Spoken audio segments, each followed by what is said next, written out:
বিসমিল্লাহ আলহামদুলিল্লাহ ওয়াসসালাতু ওয়াসসালামু আলা রাসূলিল্লাহ ওয়া আলা আলিহি ওয়া সাহবিহি ওয়া মান ইসতান্না বিসুন্নতিহি ইলা ইয়াউমিদ্দিন। আল্লাহুম্মা আল্লিমনা মা ইয়ানফা'ুনা ওয়ানফা'না বিমা 'আল্লামতানা ওয়া জিদনা ইলমান ওয়া ফিকহান ফিদ-দীন আমিন ইয়া রাব্বাল আলামিন। আহ আল্লাহ সুবহানাহু ওয়া তাআলা আমাদেরকে এমন একটা মহতী মজলিসে আসলে বসার তৌফিক দিয়েছেন। আমরা অন্তঃস্থল থেকে বলি আলহামদুলিল্লাহ। আহ মহান আল্লাহ সুবহানাহু ওয়া তাআলার প্রশংসা করছি যে মহান আল্লাহ সুবহানাহু ওয়া তাআলা আমাদেরকে তৌফিক দেন ভালো ভালো কাজগুলো করার, এবং তিনি আমাদেরকে খারাপ কাজ থেকে বেঁচে থাকার তৌফিক দান করেন। এবং আমরা রাসূলুল্লাহ সাল্লাল্লাহু আলাইহি ওয়াসাল্লামের উপর দরুদ পাঠ করছি, আল্লাহুম্মা সাল্লি আলাইহি আল্লাহুম্মা বারিক আলাইহি। সুম্মা আম্মা বা'দ। এরপর আমরা শুরু করছি আজকে আমাদের যে বিষয়বস্তু নিয়ে আসলে আমাদের এই ওয়েবিনার, সেটি হচ্ছে আল ইস্তিকামা। আর ইস্তেকামা এটির যদি শাব্দিক অর্থ আমি দেখি সেটি হচ্ছে অটল বা দৃঢ় থাকা।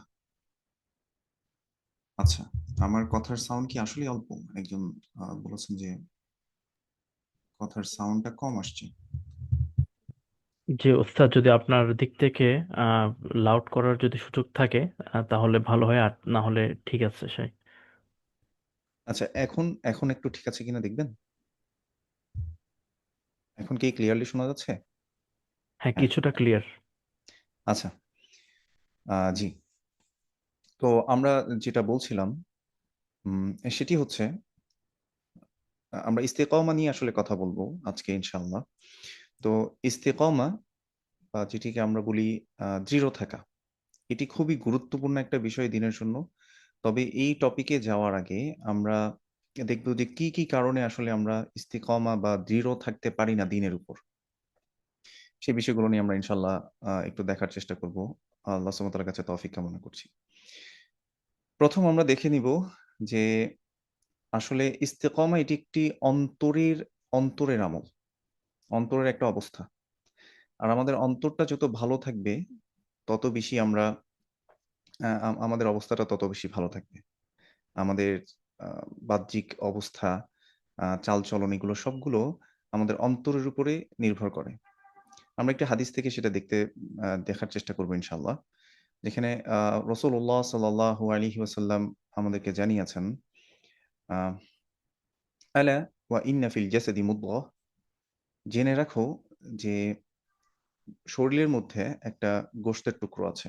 ইদা সলাহাত সলাহাল জাসাদু কুল্লু, সেই গোশতের টুকরা যদি আপরাইট থাকে, ভালো থাকে, তাহলে পুরো শরীর ভালো থাকে। অর্থাৎ পুরো শরীর অ্যাকর্ডিংলি অ্যাক্ট করে। আমাদের ওই গোশতের টুকরোর যে অবস্থা সেটার উপর আমাদের পুরো শরীরটা সেটাকে ফলো করে। ওয়া ইদা ফাসাদাত ফাসাদাল জাসাদু কুল্লু, আর এই গোশতের টুকরা যদি কুলুষিত হয় বা খারাপ হয়, তখন তার মানে পুরো শরীরটাই তখন কি হয়? ফাজাসাদাল ফাসাদাত জাসাদাল কুল্লু, ফাসাদ আল জাসাদুল কুল্লু, পুরো শরীরটা তখন করাপ্টেড হয়ে যায়, সেটাও তখন খারাপ হয়ে যায়। এবং রাসূলুল্লাহ সাল্লাল্লাহু আলাইহি ওয়াসাল্লাম বলেছেন, আলা ওয়াহিয়াল কলব, এবং জেনে রাখো সেটি হচ্ছে অন্তর। এখান থেকে আমরা বুঝতে পারলাম যে অন্তর হচ্ছে আমাদের আম, মূল কেন্দ্র। এটা যত ভালো থাকবে আমাদের শরীর তত ভালো থাকবে, আমাদের শরীর অ্যাকর্ডিংলি কাজ করবে। আমাদের অন্তর যদি কুলুষিত হয়, দেখা যাবে যে আমাদের হাত পা মুখ সবকিছুই আসলে কুলুষিত হয়ে অ্যাকর্ডিংলি কাজ করবে। এজন্য রাসূলুল্লাহ সাল্লাল্লাহু আলাইহি ওয়াসাল্লামের এই হাদিস থেকে আমরা জানতে পারলাম যে আমাদের অন্তরের অবস্থাটাই, অন্তরকে পরিশুদ্ধ করাই হচ্ছে আমাদের মেইন কাজ, যদি আসলে আমরা ইস্তিকামতের উপর থাকতে পারি, মানে যেন আমরা ইস্তিকামতের উপর থাকতে পারি। এরপর আমরা দেখব যে আল্লাহ সুবহানাহু ওয়া তাআলা যখন আমাদেরকে পৃথিবীতে পাঠিয়েছেন, প্রত্যেকটা নাফসকে আসলে পূর্ণ করেছেন। আল্লাহ সুবহানাহু ওয়া তাআলা বলেছেন, ওয়া নাফসি ওয়া মা সাওয়াহা। সূরাতুশ শামসে আল্লাহ সুবহানাহু ওয়া তাআলা ৭টি জিনিসের কসম করেছেন। ৭ নাম্বার হচ্ছে আল্লাহ সুবহানাহু ওয়া তাআলা প্রত্যেকটা নাফসের কসম করেছেন। আল্লাহ সুবহানাহু ওয়া তাআলা বলেছেন, ওয়া নাফসি ওয়া মা সাওয়াহা। আল্লাহ সুবহানাহু ওয়া তাআলা নাফসের শপথ করে বলছেন যে নাফসকে আল্লাহ সুবহানাহু ওয়া তাআলা, অর্থাৎ হৃদয় বা অন্তরকে আল্লাহ সুবহানাহু ওয়া তাআলা সুবিন্যস্ত করেছেন। ফাআলহামাহা ফুজুরাহা ওয়া তাকওয়াহা, এবং আল্লাহ সুবহানাহু ওয়া তাআলা এই অন্তরের মধ্যে, এই নাফসের মধ্যে আল্লাহ সুবহানাহু ওয়া তাআলা পাপাচারিতা করার যে সক্ষমতা সেটিও তিনি দিয়েছেন, এবং তাকওয়া অবলম্বন করার যে সক্ষমতা আল্লাহ সুবহানাহু ওয়া তাআলা সেটিও দিয়েছেন। এরপর আল্লাহ সুবহানাহু ওয়া তাআলা বলছেন, ক্বাদ আফলাহা মান যাক্কাহা, সেই সফল কাম হয়েছে যে এটিকে পরিশুদ্ধ করেছে। ওয়াকাদ খাবা মান দাসসাহা, যদিও এখানে আমি অনুবাদে আহ, ওই জায়গাটা আসলে উঠে আসেনি। কদ আফলাহা মান যাক্কাহা, সেই সফল কাম হয়েছে যে এটাকে পরিশুদ্ধ করেছে। ওয়াকাদ খাবা মান দাসসাহা, আর সেই ব্যর্থ হয়েছে যে নিজেকে কলুষিত করেছে। এখান থেকে আমরা দেখলাম যে আল্লাহ সুবহানাহু ওয়া তাআলা প্রত্যেকটা নফসকে বাই ডিফল্ট আল্লাহকে আনুগত্য করার, আল্লাহ তাকওয়া অবলম্বন করার যে সক্ষমতা আল্লাহ সুবহানাহু ওয়া তাআলা সেটি দিয়েছেন, এবং পাপাচারিতা করার যে সক্ষমতা আল্লাহ সুবহানাহু ওয়া তাআলা অন্তরের মধ্যে সেটিও দিয়েছেন। এরপর আমরা একটা হাদিসের অংশ দেখব আগে, এরপরে পুরো হাদিসটা আমরা দেখার চেষ্টা করব। এই যে অন্তর, আমরা বলেছি যে ইস্তেকামা বা অটল থাকা, দৃঢ় থাকা, এটি অন্তরের একটি আমল, এবং আল্লাহ সুবহানাহু ওয়া তাআলা হচ্ছে আমার অন্তরের মালিক।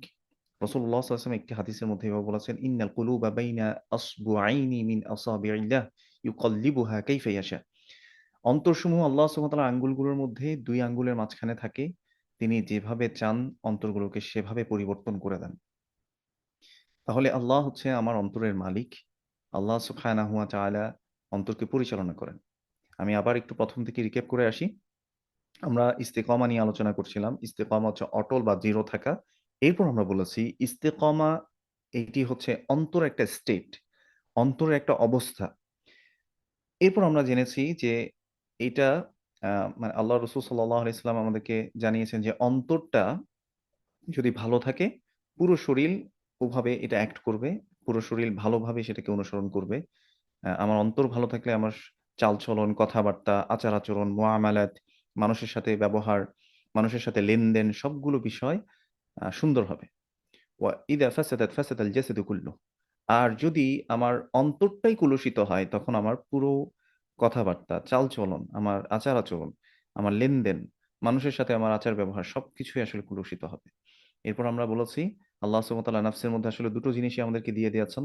আ তাকওয়া অবলম্বন করার যে সক্ষমতা আল্লাহ সেটিও দিয়েছেন, এবং পাপাচারিতা করার যে সক্ষমতা সেটাও আল্লাহ সুবহানাহু ওয়া তাআলা দিয়েছেন। কিন্তু সেই সফল কাম যেটিকে পরিশুদ্ধ করেছে, এবং সেই ব্যর্থ হয়েছে বা সেই ধ্বংস হয়েছে যে এটাকে কলুষিত করেছে। এরপর আমরা বলেছি আল্লাহ সুবহানাহু ওয়া তাআলা অন্তরগুলো পরিচালনা করেন।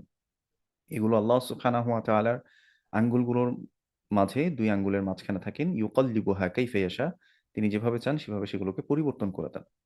এরপর আমরা একটা হাদিস দেখব যেখানে আনাস ইবনে মালিক রাদিয়াল্লাহু তাআলা আনহু বলছেন যে কানা রাসূলুল্লাহ সাল্লাল্লাহু আলাইহি সাল্লাম ইউকথিরু আইয়াকুল, রাসূলুল্লাহ সাল্লাল্লাহু আলাইহি ওয়াসাল্লাম সবচেয়ে বেশি যে দোয়াটা পাঠ করতেন সেটি হচ্ছে ইয়া মুকাল্লিবাল কুলুব সাব্বিত কলবি আলা দীনিক।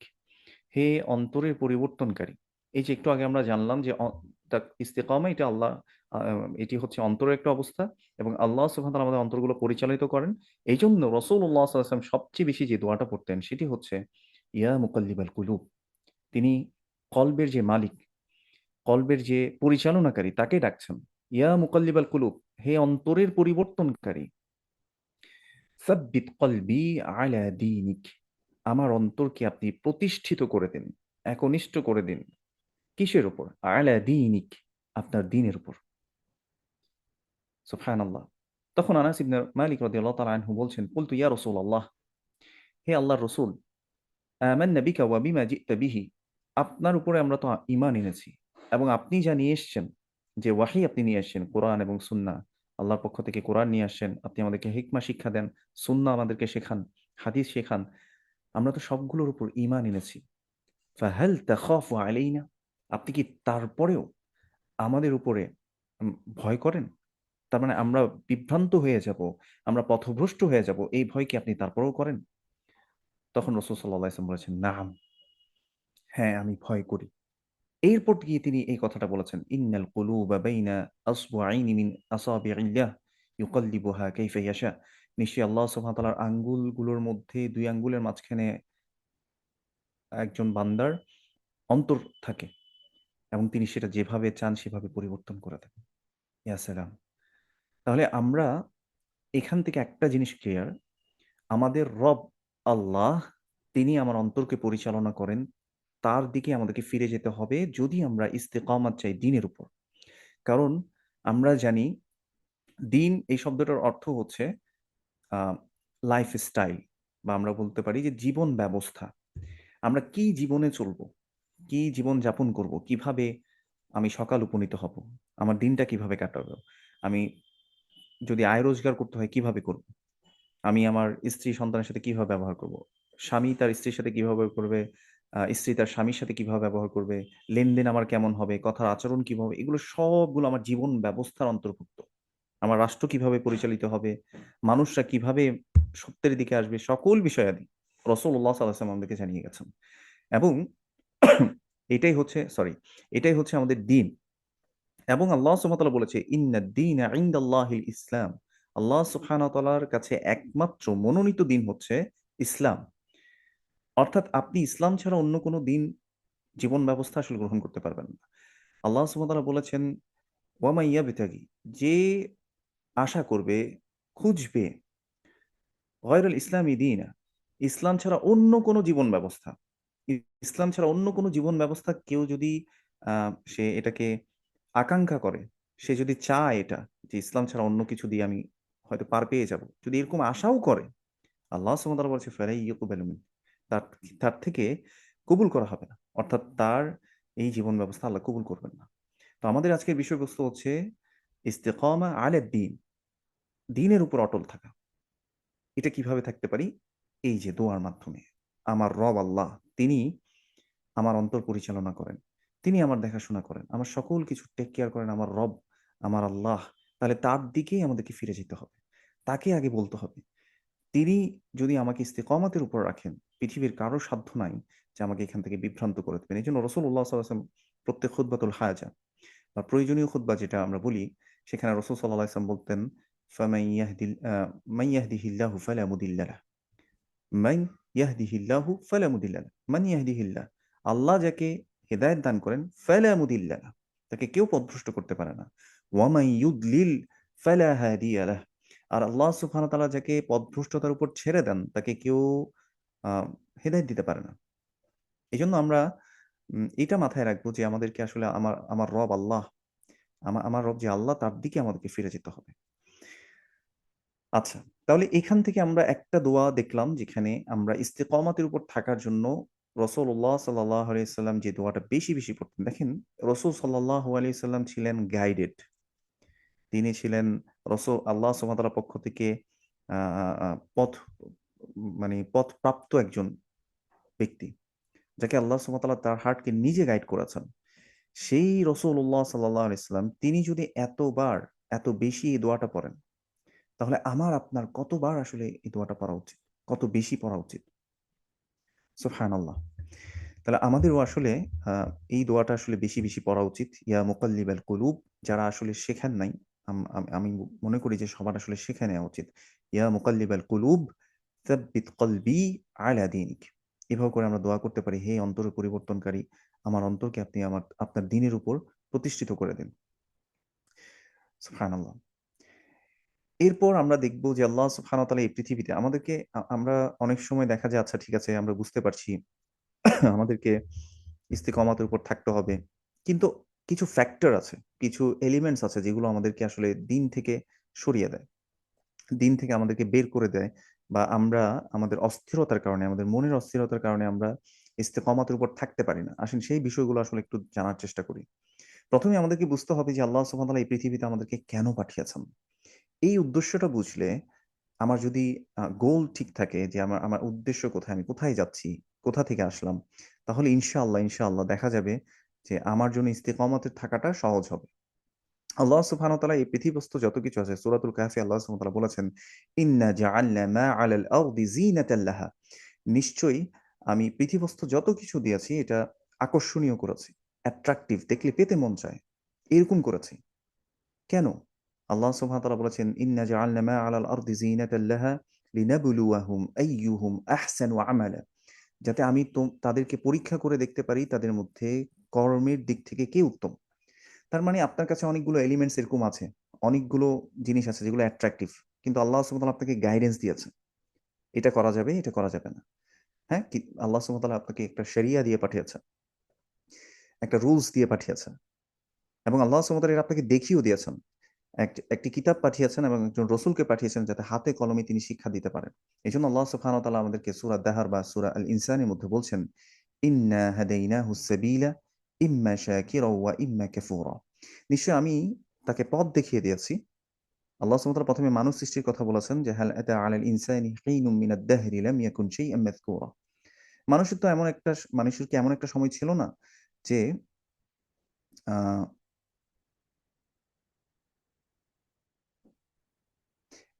মানুষের কি এমন একটা সময় ছিল না যে তাকে মেনশন করার মতো? ফর এক্সাম্পল, আজকে এই ইভেন্টটা আসার আগে হয়তো আপনি ফেসবুক পোস্ট দেখেছেন বা যে কোনো জায়গায় আপনি দেখেছেন যে আমি একটা ওয়েবিনার নিব, সেখানে আমার নামটা উল্লেখ ছিল। বাট এই পৃথিবীতে আসার আগে এই নামটাও তো আমি বিলং করতাম না। এই নামটাও আমার ছিল না আসলে। এই নামটাতে এনেছেন কি আল্লাহ সুবহানাহু ওয়া তাআলা। এটা বলার পর আল্লাহ সুবহানাহু ওয়া তাআলা বলেছেন ইন্না হাদাইনাহুস সাবিলা ইম্মা শাকিরা ওয়া ইম্মা কাফুরা। আমি তাকে পথ দেখিয়ে দিয়েছি, কি কি করা যাবে, কি কি করা যাবে না, এবং কি কি করলে আল্লাহ সুবহানাহু ওয়া তাআলা জান্নাত দিবেন, আল্লাহ সুবহানাহু ওয়া তাআলার সন্তুষ্টি তার জন্য আছে সেটি জানিয়ে দিয়েছেন। কি করলে আল্লাহ সুবহানাহু ওয়া তাআলা অসন্তুষ্ট হবেন এবং সেই জাহান্নামে চলে যাবে সেটিও আল্লাহ সুবহানাহু ওয়া তাআলা আমাদেরকে জানিয়ে দিয়েছেন। পথ একদম স্পষ্ট। এই জন্য আল্লাহ সুবহানাহু ওয়া তাআলা বলছে ইন্না হাদাইনাহুস সাবিলা ইম্মা শাকিরা ওয়া ইম্মা কাফুরা। তাহলে পৃথিবীর উদ্দেশ্য আমাকে বুঝতে হবে। ইস্তেকামতের উপর থাকতে হলে আমি কেন আসলাম পৃথিবীতে, এটা আমার জানা জরুরি। এরপর আমরা দেখব আল্লাহ সুবহানাহু ওয়া তাআলা আমাদেরকে একটা স্বাধীন ইচ্ছা দিয়েছেন। ঠিক আছে, তিনি আমাদেরকে বাধ্য করেননি। কিছু জায়গায় আল্লাহ সুবহানাহু ওয়া তাআলা আমাদেরকে স্বাধীন ইচ্ছা দিয়েছেন যাতে আমরা ভালো মন্দ পার্থক্য করতে পারি এবং কোনটা ভালো কোনটা মন্দ এটাকে বাছাই করে আমরা কোন পথে যাব এটাকে চয়েস করার আল্লাহ সুবহানাহু ওয়া তাআলা আমাদেরকে সুযোগ দিয়েছেন। সূরাতুল কাহফের ২৯ নম্বর আয়াতে আল্লাহ সুবহানাহু ওয়া তাআলা বলেছেন, ফামান শাআ ফালইউমিন ওয়া মান শাআ ফালইয়াকফুর। যার ইচ্ছা সে ঈমান আনুক আর যার ইচ্ছা সে কুফরি করুক। আল্লাহ সুবহানাহু ওয়া তাআলা এই সাধারণ ইচ্ছা আমাকে আপনাকে দিয়েছেন। এখন আমরা কোনটাকে বাছাই করে নিচ্ছি? আমরা কার ইবাদত করছি? আমরা কি আসলে লা ইলাহা ইল্লাল্লাহ বলছি? নাকি আমরা বলছি লা ইলাহা ইল্লাল্লাহ, আল্লাহ ছাড়া আর কোনো ইলাহ নাই। ওয়া মা আম মানে আরো সাথে, সাথে আরো কিছুকে আমি ইলাহ বানিয়ে নিয়েছি। ইলাহ মানে কি? যে আমার কামালুল মাহাব্বা, আমার পরিপূর্ণ ভালোবাসা পাচ্ছে যে, এবং কামালুত তাআহ, পরিপূর্ণ আনুগত্য আমি যার করি এবং পরিপূর্ণ মানে আমার, এবং কামালুল হব, সবচেয়ে বেশি ভালোবাসি আমি যাকে, তিনি হচ্ছেন আমার ইলাহ। এখন কিছু মানুষ টাকাকে ইলাহ বানিয়ে নিয়েছে, কিছু মানুষ শয়তানের অনুসারী, শয়তানকে ইলাহ বানিয়ে নিয়েছে, কিছু মানুষ তার উইনস এন্ড ডিজায়ারের অনুসারী। আমরা এটাই দেখব। এখন দেখেন, আমরা যেটা বললাম যে আল্লাহ সুবহানাহু ওয়া তাআলা আসলে পরীক্ষার জন্য আমাদেরকে পাঠিয়েছেন। এখন পাঠানোর পর আল্লাহ সুবহানাহু ওয়া তাআলা আমাদেরকে পথ দেখিয়ে দিয়েছেন। দুনিয়ার উদ্দেশ্য আমরা বোঝার চেষ্টা করি, পথ দেখিয়ে দিয়েছেন। এমনকি আল্লাহ সুবহানাহু ওয়া তাআলা যে নফসটা দিয়েছেন সেখানের মধ্যে তাকওয়া অবলম্বন করার যে সক্ষমতা সেটিও তিনি দিয়েছেন, এবং পাপাচারিতা করার সক্ষমতা সেটিও তিনি দিয়েছেন। বাই ডিফল্ট এটা দিয়ে দিয়েছেন। এখন রাসূলুল্লাহ সাল্লাল্লাহু আলাইহি ওয়াসাল্লাম একটি হাদিসে আমাদেরকে এভাবে বলেছেন, আমরা তার আগে আরেকটা হাদিস দেখবো এখানে। রাসূল সাল্লাল্লাহু আলাইহি ওয়াসাল্লাম প্রত্যেকটা মানুষকে যে ফ্রেশ একটা হার্ট দিয়ে, অন্তর দিয়ে আল্লাহ সুবহানাহু ওয়া তাআলা পাঠান, ফিতরাতের উপর আল্লাহর আনুগত্য করবে এমন অবস্থায় যে পাঠান, এটা আল্লাহ সুবহানাহু ওয়া তাআলা জানিয়ে দিয়েছেন। রাসূল সাল্লাল্লাহু আলাইহি ওয়াসাল্লাম বলেছেন, মা মিন মাউলিদিন ইল্লা ইউলাদু আলাল ফিতরাহ। যে কোনো নবজাতকই যখনই জন্মলাভ করে সে জন্মগ্রহণ করে আলাল ফিতরাহ, ফিতরতের উপর সে জন্মগ্রহণ করে। ফাআবাওয়াহু ইয়াহুবিদানিহি আও ইউনাসসিরানিহি আও ইউমাজ্জিসানিহি। তার মা বাবা তাকে ইয়াহুদি বানায়, তার মা বাবা তাকে হয়তো খ্রিস্টান বানায়, তার মা বাবা তাকে হয়তো অগ্নিপূজারক বানায়। ইয়া সালাম, সুবহানাল্লাহ। এই হাদিস থেকে আমরা কি বুঝতে পারলাম? যে আমার আমার লাইফের যে হাতে খড়ি, আল্লাহ সুবহানাহু ওয়া তাআলা আমাকে পাঠিয়েছেন ফিতরতের উপর, আল্লাহর আনুগত্য করতে পারবো আমি এভাবে করে পাঠিয়েছেন। কিন্তু মা বাবা তাকে ইহুদি বানিয়ে দিচ্ছে, মা বাবা তাকে খ্রিস্টান বানিয়ে দিচ্ছে, মা বাবা তাকে অগ্নিপূজক বানাচ্ছে। এখন আপনি হয়তো ভাবতে পারেন মা বাবা কিভাবে বানায়? ছোটবেলায় মা বাবাই আসলে তাকে কোনো না কোনো ডিভাইস অথবা তাকে কোনো না কোনো কিছু শিখিয়েছে, যার ফলে সে মিসগাইডেড হয়েছে, এবং এই মিসগাইডেন্সের ফলোয়ার হয়ে সে হয়তো ইয়াহুদি হয়ে গেছে, বা ইয়াহুদিদের যে কর্মকাণ্ড, যে দিন, সেই দিনটাকে তারা নিজের দিন মনে করেছে, সেই দিনটাকে তারা নিজের দিন বানিয়ে নিয়েছে। এবং খ্রিস্টান যে দিন, সেই দিনটাকে তারা নিজের দিন বানিয়ে নিয়েছে। আমরা আজকের আজকের ঘটনা দেখি, আজকে কত মানুষ তারা চিন্তা করছে যে এই 25 ডিসেম্বরে কেন আমি ক্রিসমাস করতে পারবো না? তাহলে এই কেন পারবো না, এটা কথাটা কেন আসছে তার মাথায়?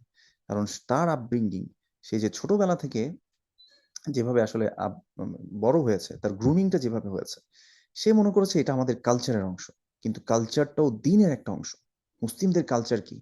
সেই কালচার তো আমাকে ফলো করতে হবে। যাই হোক, তো সে ছোটবেলা থেকে শিখে আসছে। ধরেন আমাদের সমাজে যে একটা ডায়লগ দেওয়া হয় যে ধর্ম যার যার, উৎসব সবার, এই যে সুন্দর কিছু কথা আমাদের জন্য নিয়ে এসছে, সুবহানাল্লাহ। আমরা একটা হাদিস দেখলে আসলে এই জিনিসটা একেবারে আমাদের কাছে ক্লিয়ার হয়ে যাবে। রাসূলুল্লাহ সাল্লাল্লাহু আলাইহি ওয়াসাল্লাম তিনি একবার একজন সাহাবী বলছেন যে খাত্তা লানা রাসূলুল্লাহ সাল্লাল্লাহু আলাইহি ওয়াসাল্লাম খাত্তা। রাসূল সাল্লাল্লাহু আলাইহি ওয়াসাল্লাম একবার একটা সোজা দাগ টানলেন, টেনে বললেন যে হাযা সাবিলুল্লাহ, এটা হচ্ছে আল্লাহর পথ। হ্যাঁ? এটা হচ্ছে আল্লাহর পথ। এই সোজা পথটা একে। এরপর ওয়া খাত্তা খুতুতান আন ইয়ামিনিহি ওয়া আন শিমালিহি। আরো কিছু তিনি দাগ আঁকলেন ডানে এবং বামে, এবং ডেকে বললেন যে এ এটা আঁকার পরে তারপর তিনি বললেন যে ওয়া হাদিহি সুবুলুন, আর এগুলো হচ্ছে আরো কিছু পথ। আলা কুল্লি সাবিলিন মিনহা শাইতান, আর এই প্রত্যেক পথের শুরুতে একটা একটা করে শয়তান আছে, ইয়াদু ইলাইহি, সে তার দিকে ডাকছে মানুষকে। তো শয়তান খুব সুন্দর করে আমাদের কাছে বিউটিফাই করে সিনসকে, যতগুলো পাপাচারিতা আছে এগুলোকে বিউটিফাই করে। তো এটা করার কারণে মানুষ মনে করে যে এটা তো সুন্দর, এই দিকে চলে যাই, এটা তো ভালো জিনিস। যেমন আরেকটা সুন্দর কথা যে মানবতা সবার আগে, এই কথাটা হয়তো আপনারা শুনেছেন অনেকে। তো আমাদেরকে মানবতা শেখাচ্ছে এমন কিছু মানুষরা যারা নিজেরা মানবতাকে ভায়োলেট করছে, নিজেদের মধ্যে সে মানবতা নাই আসলে। যদি মানবতাই হয়ে থাকে তাহলে সবচেয়ে বেশি মানবিক যে রিলিজন, যে সব মানবিক যে দিন, জীবন ব্যবস্থা, সেটি হচ্ছে ইসলাম।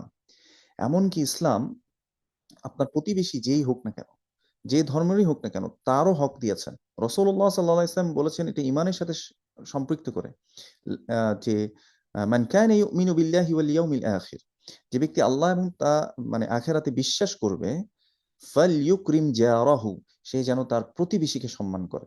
এখন প্রতিবেশী হইতে পারে সে অন্য ধর্মাবলম্বী অথবা অন্য কোনো জীবন ব্যবস্থা সে ফলো করছে, কিন্তু তাকে সম্মান করা এটা আমার ঈমান আমাকে শেখায়। রাসূলুল্লাহ সাল্লাল্লাহু আলাইহি ওয়াসাল্লাম বলেছেন যে ঈমানের ৭০ টারও বেশি শাখা প্রশাখা আছে। আ'লাহা কাউলু লা ইলাহা ইল্লাল্লাহ, যার সর্বোচ্চ শৃঙ্গ হচ্ছে লা ইলাহা ইল্লাল্লাহ বলা, যে আল্লাহ ছাড়া সত্য কোনো ইলাহ নেই, এটা সাক্ষ্য দেয়া। ওয়া আদনাহা ইমাতাতুল আযা আনিত তরিক, আর তার সর্বনিম্ন, মানে ঈমানের সর্বনিম্ন স্তর হচ্ছে যে রাস্তা থেকে কষ্টকর বস্তু সরিয়ে দেয়া। সুবহানাল্লাহ। তো আমার দিন আমাকে শেখাচ্ছে মানুষকে কষ্ট না দেয়া। আমার দিন আমাকে শেখাচ্ছে রাস্তা থেকে কষ্টকর বস্তু সরিয়ে দেয়া। আমার দিন আমাকে শেখাচ্ছে, এবং আল্লাহ সুবহানাহু ওয়া তাআলা বলেছে লা ইয়ানহাকুমুল্লাহ, আল্লাহ তোমাদেরকে নিষেধ করেন নাই যারা তোমাদের বিরুদ্ধে যুদ্ধ করছে না, যারা তোমাদের দ্বীনের ব্যাপারে শত্রুতা পোষণ করছে না, তাদের সাথে ভালো ব্যবহার করতে আল্লাহ তোমাদেরকে নিষেধ করেন নাই। আল্লাহ কোরআনে আয়াত নাযিল করে বলেছেন। সুবহানাল্লাহ। তাহলে মানবিক যদি হইতে হয়, সবচেয়ে বেশি মানবিক হচ্ছে ইসলাম, দ্বীন ইসলাম। তাহলে যদি মানবিক সবার আগে হয় তাহলে ইসলাম হচ্ছে আমার জন্য আল্টিমেট সলিউশন। ইসলাম হচ্ছে আমার জন্য আল্টিমেট সলিউশন। এছাড়াও রাসূলুল্লাহ সাল্লাল্লাহু আলাইহি ওয়াসাল্লাম আমাদেরকে যে জীবন ব্যবস্থা দিয়েছেন, অন্যের হক যাতে আমরা নষ্ট না করি অন্যায়ভাবে। এই জিনিসগুলো যদি আমরা চিন্তা করে দেখি, এই যে শয়তান, আমরা যে কথাটাতে ছিলাম, শয়তান আমাদেরকে নানা টাইটেল দিয়ে, সুন্দর সুন্দর ডায়লগ নিয়ে এসে, মুখরোচক কিছু জিনিস দিয়ে সে আমাদেরকে বিভ্রান্ত করছে। সুবহানাল্লাহ। আমরা দেখব ইনশাআল্লাহ, মানে ওয়ান অফ দ্য রিজন যেটার কারণে আমরা আপরাইট থাকতে পারি না, ইস্তেকামতের উপর থাকতে পারি না, সেটা একটা শয়তানও আছে। যাই হোক, আমরা যে কথাটা বলছিলাম যে প্রত্যেকটা নবজাতককে আল্লাহ সুবহানাহু ওয়া তাআলা এমন একটা হার্ট দিয়ে পাঠান, যেই হার্টটা আল্লাহর আনুগত্যশীল, আল্লাহ সুবহানাহু ওয়া তাআলাকে সে মেনে চলবে, রাসূলুল্লাহ সাল্লাল্লাহু আলাইহি ওয়াসাল্লামের আদেশ নিষেধ যেগুলো আছে সেগুলোকে মেনে চলবে, এমন ভাবে পাঠান। কিন্তু তার মা-বাবা তাকে ইহুদি বানায়। তার মানে তার মা-বাবা এমন জায়গায় তাকে পাঠিয়েছে। হয়তোবা ছোটবেলায় দেখবেন যে মা-বাবা গান শিখতে পাঠিয়ে দিয়েছে। মা-বাবা হাতে একটা ডিভাইস ধরিয়ে দিয়েছে। সেই ডিভাইসের মধ্যে এখন সে অনেক জায়গায় এক্সপ্লোর করছে, বিভ্রান্ত হয়ে গেছে। তাহলে ১ম জায়গায়, মানে আ রিজনটা কি ছিল যে সে এই যে এক্সপ্লোর করে এরকম বরবাদ হয়েছে? দেখবেন যে অনেক মা-বাবা, কিছুদিন আগে একটা বাংলাদেশের ঘটনায় আপনারা দেখেছেন যে একজন ছেলে হয়তো বাংলাদেশে থাকাকালীন ইউনিভার্সিটিতে সে এক্কেবারে ৫ ওয়াক্ত সালাত পড়তো, মুখে দাড়ি রেখেছে। কিন্তু সে যখনই অ্যাব্রোড এ গিয়েছে, বাইরে গিয়েছে, তার মা-বাবা তাকে পাঠিয়েছে। এবার মা-বাবা কান্না করছে। সে এখন ওই যে LGBTQ র প্রচার-প্রসারক হয়ে গেছে। হ্যাঁ? ট্রান্সজেন্ডার হয়ে সে এখন এগুলোর প্রচার-প্রসার করছে। তাহলে ইন দ্য ফার্স্ট প্লেস কে তাকে ওখানে পাঠিয়েছে? কে তাকে ওখানে দিয়েছে? মা-বাবা। এই হাদিসটা আগেই বুঝতে হয়তো আলিম উলামারা একটু মানে তাদের হতো যে কিভাবে করে? কিন্তু এখন বোঝাটা আরো সহজ হয়ে গেছে যে মা বাবা কিভাবে ইয়াহুদি বানায়, মা বাবা কিভাবে খ্রিস্টান বানায়। তাহলে এটা একটা রিজন যে আমরা ইস্তেকামতের উপর থাকতে পারি না, আমাদের ফ্যামিলি যে সারাউন্ডিংস আছে তারা। আচ্ছা, এরপর আরেকটা জিনিস দেখি যে রসুল্লাহ সাল্লাহ ইসলাম বলেছেন অন্তর পরিষ্কার থাকে, আল্লাহ পরিষ্কার করেই পাঠান। রসুল সাল্লাহ ইসলাম বলেছেন ইন্নাল আবদা ইদা আখতা খাতিআতান নুকিতাত ফি কলবিহি নুকতাতুন সাউদা। যখন একজন বান্দা কোনো গুনাহ করে তার অন্তরের মধ্যে একটা কালো দাগ পড়ে, অন্তরের মধ্যে একটা কালো দাগ পড়ে। ফাইদা হুয়া নাযাআ ওয়াস্তাগফারা ওয়া তাবা সুকিলা কলবুহু। সে যদি ওই কাজটা থেকে বিরত হয়, তওবা করে আল্লাহর কাছে ফিরে আসে, কাজটা থেকে আল্লাহর কাছে মাফ চেয়ে নেয়, সুকিলা কলবুহু, রাসূল সাল্লাল্লাহু আলাইহি ওয়াসাল্লাম বলেছেন তার অন্তরকে আগের মতো আবারও পরিষ্কার করে দেওয়া হয়, যেভাবে ফিতরতের উপর তাকে সৃষ্টি করা হয়েছে। সুবহানাল্লাহ। কিন্তু ওয়া ইন আদা জিদা ফিহা, সে যদি পাপ কাজ বারবার করতে থাকে, ওই পাপ কাজের মধ্যে রত থাকে, জিদা ফিহা, ওই কালো দাগ বাড়তে থাকে, হাত্তা তা'লুয়া কলবুহু ওয়া হুয়া রান, যতক্ষণ না তার অন্তর একটা কালো ঝংকারযুক্ত অন্তর না হয়ে যায়। এরপর রাসূল সাল্লাল্লাহু আলাইহি ওয়াসাল্লাম আয়াত তিলাওয়াত করেছেন আল্লাযী যাকারাল্লাহু, যেটি আল্লাহ সুবহানাহু ওয়া তাআলা কোরআনুল কারীমের মধ্যে বলেছেন কাল্লা বাল রানা আলা কুলুবিহিম মা কানু ইয়াকসিবুন।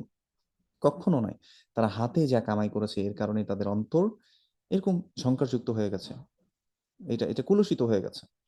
যাই হোক, আমরা যে কথাটা বলতে চাচ্ছিলাম, আল্লাহ সুবহানাহু ওয়া তাআলা কাউকে ইচ্ছা করে বিভ্রান্তির উপর ছেড়ে দেন না। আল্লাহ সুবহানাহু ওয়া তাআলা কাকে ইচ্ছে করে পথভ্রষ্ট করেন না। এটা কখনোই হবে না। একজন বান্দা আল্লাহ সুবহানাহু ওয়া তাআলার পথে চলতে চাচ্ছে, কিন্তু আল্লাহ তাকে ইচ্ছাকৃতভাবে পথভ্রষ্ট করে দিয়েছেন, এটা কখনোই হবে না। এটা কখনোই হবে না। বরঞ্চ আল্লাহ সুবহানাহু ওয়া তাআলা আমাদেরকে ওয়াদা করেছেন, আল্লাযীনা জাহাদু ফীনা লানাহদিয়ান্নাহুম সুবুলানা।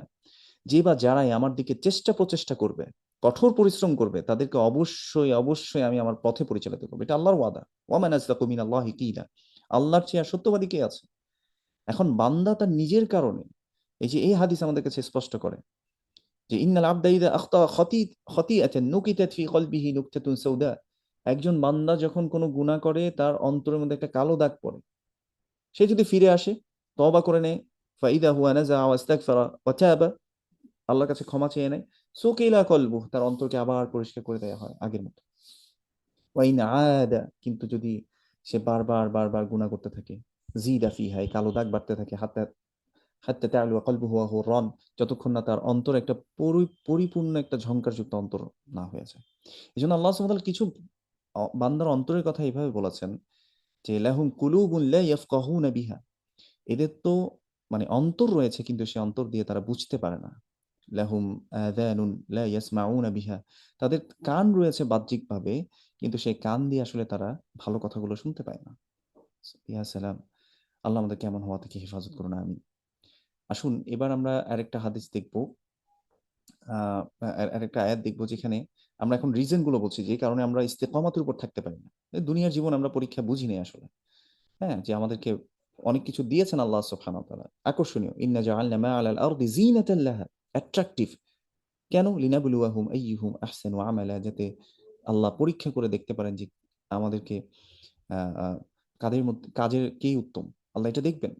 আল্লাহ পথ দেখিয়ে দিয়েছেন। এখন দুনিয়ার জীবনে এলিমেন্টস গুলো আপনি সবগুলোই কি নিবেন কিনা? দেখেন শয়তান আপনাকে আবার বড় করে দেখাবে কিভাবে? সে এসে আ ধরুন আপনার আমের জুস আপনার জন্য হালাল, আপনার জন্য আ অরেঞ্জ জুস হালাল। কত ধরনের জুস আছে, আপনি সবগুলো হালাল। হারাম কি? একটা। অ্যালকোহল আপনি খেতে পারবেন না। খামার আপনি খেতে পারবেন না। পক্ষান্তরে আপনি গরুর গোশত, ভেড়ার গোশত, উটের গোশত, দুম্বার গোশত, মহিষের গোশত, কত কিছুর গোশত, ছাগলের গোশত, সরি, এগুলো সবগুলো হালাল। হারাম কয়টা? আপনি একটু চিন্তা করে দেখেন, একটু কম্পারেটিভলি। একটা হারাম। আপনি শূকরের গোশত খেতে পারবেন না। কিন্তু শয়তান আপনার কাছে এটা বড় করে দেখাবে। আরে তুমি মুসলিম, তুমি তো এটা করতে পারবা না। তুমি মুসলিম, তুমি তো এটা করতে পারবা না। এটা বড় করে সে দেখাবে। সে অ্যা কাজকে সুন্দর করে দেখায়। ওয়াযায়্যানা লাহুম আমালাহুম, তাদের আমলকে সে কি করে? সৌন্দর্যমণ্ডিত করে। একটা প্যাকেজিং নিয়ে আসে। ফর এক্সাম্পল আমি এই জিনিসটা প্রায় একটা কথা বলে থাকি, একটা উদাহরণ দিয়ে থাকি।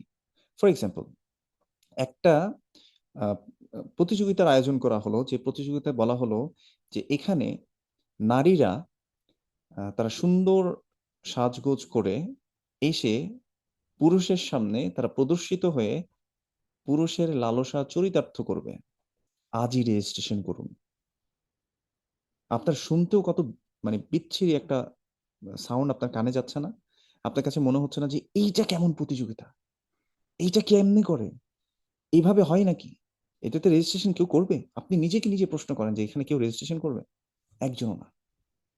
কিন্তু যখনই একই কাজ সাজগোজও করবে, পরপুরুষের সামনেও আসবে, পুরো পৃথিবীবাসী তাকে দেখবে অর্ধউলঙ্গ হয়ে, সে বিভিন্ন ড্রেস আপ পরে সে সামনে আসবে, তার সৌন্দর্য প্রদর্শন করবে।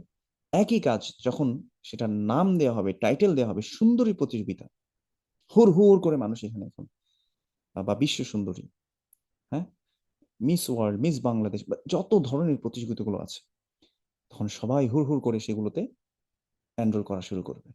ইয়া সালাম! এটাই রাসূল সাল্লাল্লাহু আলাইহি ওয়াসাল্লাম বলেছেন। এটাই আল্লাহ সুবহানাহু ওয়া তাআলা বলেছেন, সেই মানুষের কাছে সৌন্দর্যমণ্ডিত করে দেখাবে। ইভেন আপনি দেখেন আমাদের বাবা এবং মা আদম এবং হাওয়া আলাইহিমুস সালাম, তাদেরকে বিভ্রান্ত করেছেন কিভাবে? এবং সে আ ওই গাছের নাম দিয়েছে যে আল্লাহ সুবহানাহু ওয়া তাআলা বলেছেন, "ফালা তাকরাবা হাদিহি শাজারা।" এই গাছের কাছে যাবে না। এখন ফল তো খাওয়াইতে হবে। শয়তানের তো আজীবন এই মিশন আছে যে আমরা সামনে দেখব ইনশাআল্লাহ যে আমি অবশ্যই, অবশ্যই আমি তাদেরকে বিভ্রান্ত করব। লাউগিয়ান্নাহুম আজমাইন। আমি তাদের সবাইকে বিভ্রান্ত করব ইল্লা ইবাদিকা মিনহুমুল মুখলাসিন। তারা ছাড়া যারা আপনার একনিষ্ঠ বান্দা। কিন্তু সে আদম এবং হাওয়া আলাইহিস সালামকে বিভ্রান্ত করার জন্য একটা সুন্দর নাম দিয়েছে। এটার নাম দিয়েছে সে শাজারাতুল খুলদ। যে এইটা, এইখান থেকে যদি তুমি ফল খাও, হ্যাঁ, তাহলে তুমি সারা জীবন জান্নাতে থাকতে পারবে। তো জান্নাতের যে সুখ আ আম আদম এবং হাওয়া আলাইহিস সালাম দেখেছেন ২ জন। তারা চিন্তা করেছে আসলেই তো আমরা তো সারা জীবন এখানেই থাকতে চাই। আমরা তো এত নিয়ামতের মধ্যেই থাকতে চাই। তো তাদেরকে সে বিভ্রান্ত করার জন্য এই নাম দিয়েছে। সুবহানাল্লাহ! আরেকটা ফ্যাক্টর যেটা আমাদেরকে সবচেয়ে বেশি আ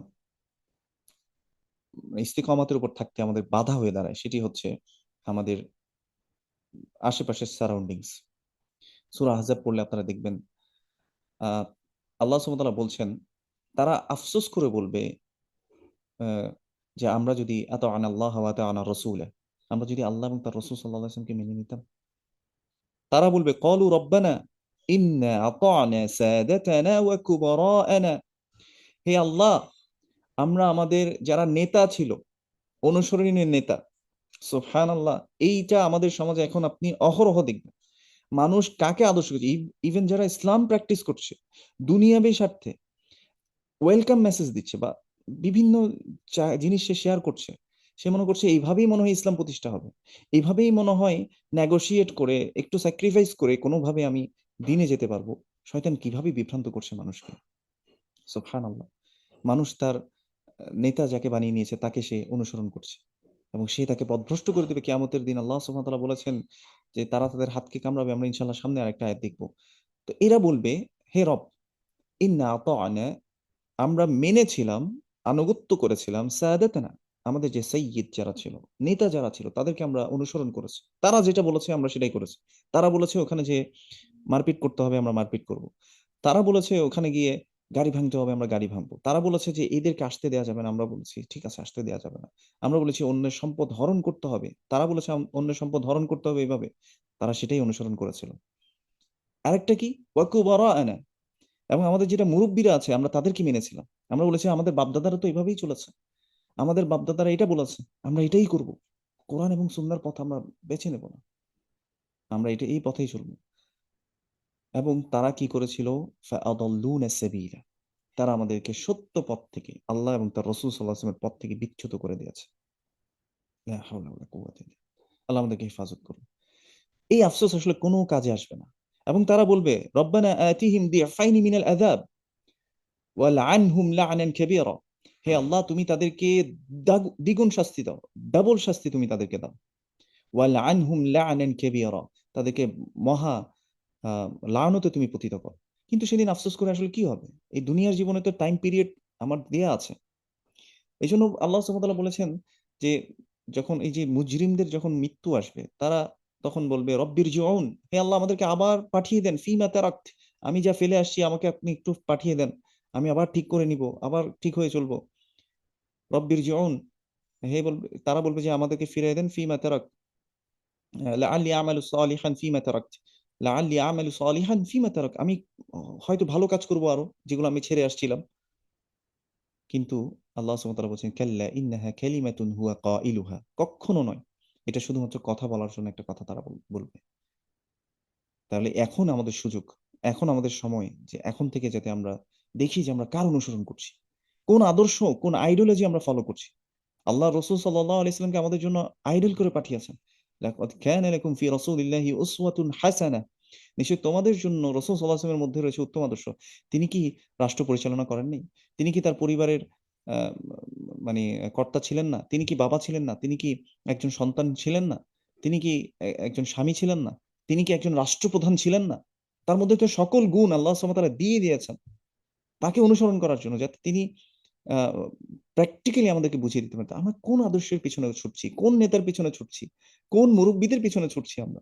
ইয়া সালাম, মানুষ হন্য হয়ে ছুটছে মানে বিভ্রান্তের দিকে। এই জন্য আল্লাহ সুবহানাহু ওয়া তাআলা কোরআনুল কারীমে আমাদেরকে বলেছেন, ওয়া ইন তুতি আকসারা মান ফিল আরদ ইউদিল্লুকা আন সাবিলিল্লাহ, তুমি যদি পৃথিবীর অধিকাংশ মানুষকে অনুসরণ করে চলো, দেখবেন যে মানুষ যেদিকে মানুষ বেশি যায় ওই দিকে চলতে চায়। এই জন্য আল্লাহ সুবহানাহু ওয়া তাআলা বলেছেন, যদি তুমি অধিকাংশ মানুষের অনুসরণ করো, ইউদিল্লুকা আন সাবিলিল্লাহ, তারা তোমাকে আল্লাহর পথ থেকে বিচ্যুত করে দেবে। সুবহানাল্লাহ। এই জন্য আসেন, সময় থাকতে আমরা আমাদের, যাতে আমরা দিনের উপর ইস্তেকামাতে থাকি, দিনের উপর অটল থাকি, যত কিছু হোক দিন থেকে সরবো না, যত কিছু হোক আল্লাহ এবং তার রাসূল সাল্লাল্লাহু আলাইহি ওয়াসাল্লামের পথ থেকে আমরা সরবো না ইনশাআল্লাহ। এবার আরো দেখেন, আমাদের আরেকটা জিনিস হচ্ছে আমাদের বন্ধু বান্ধব, আমরা কাকে আসলে বন্ধু বানাচ্ছি।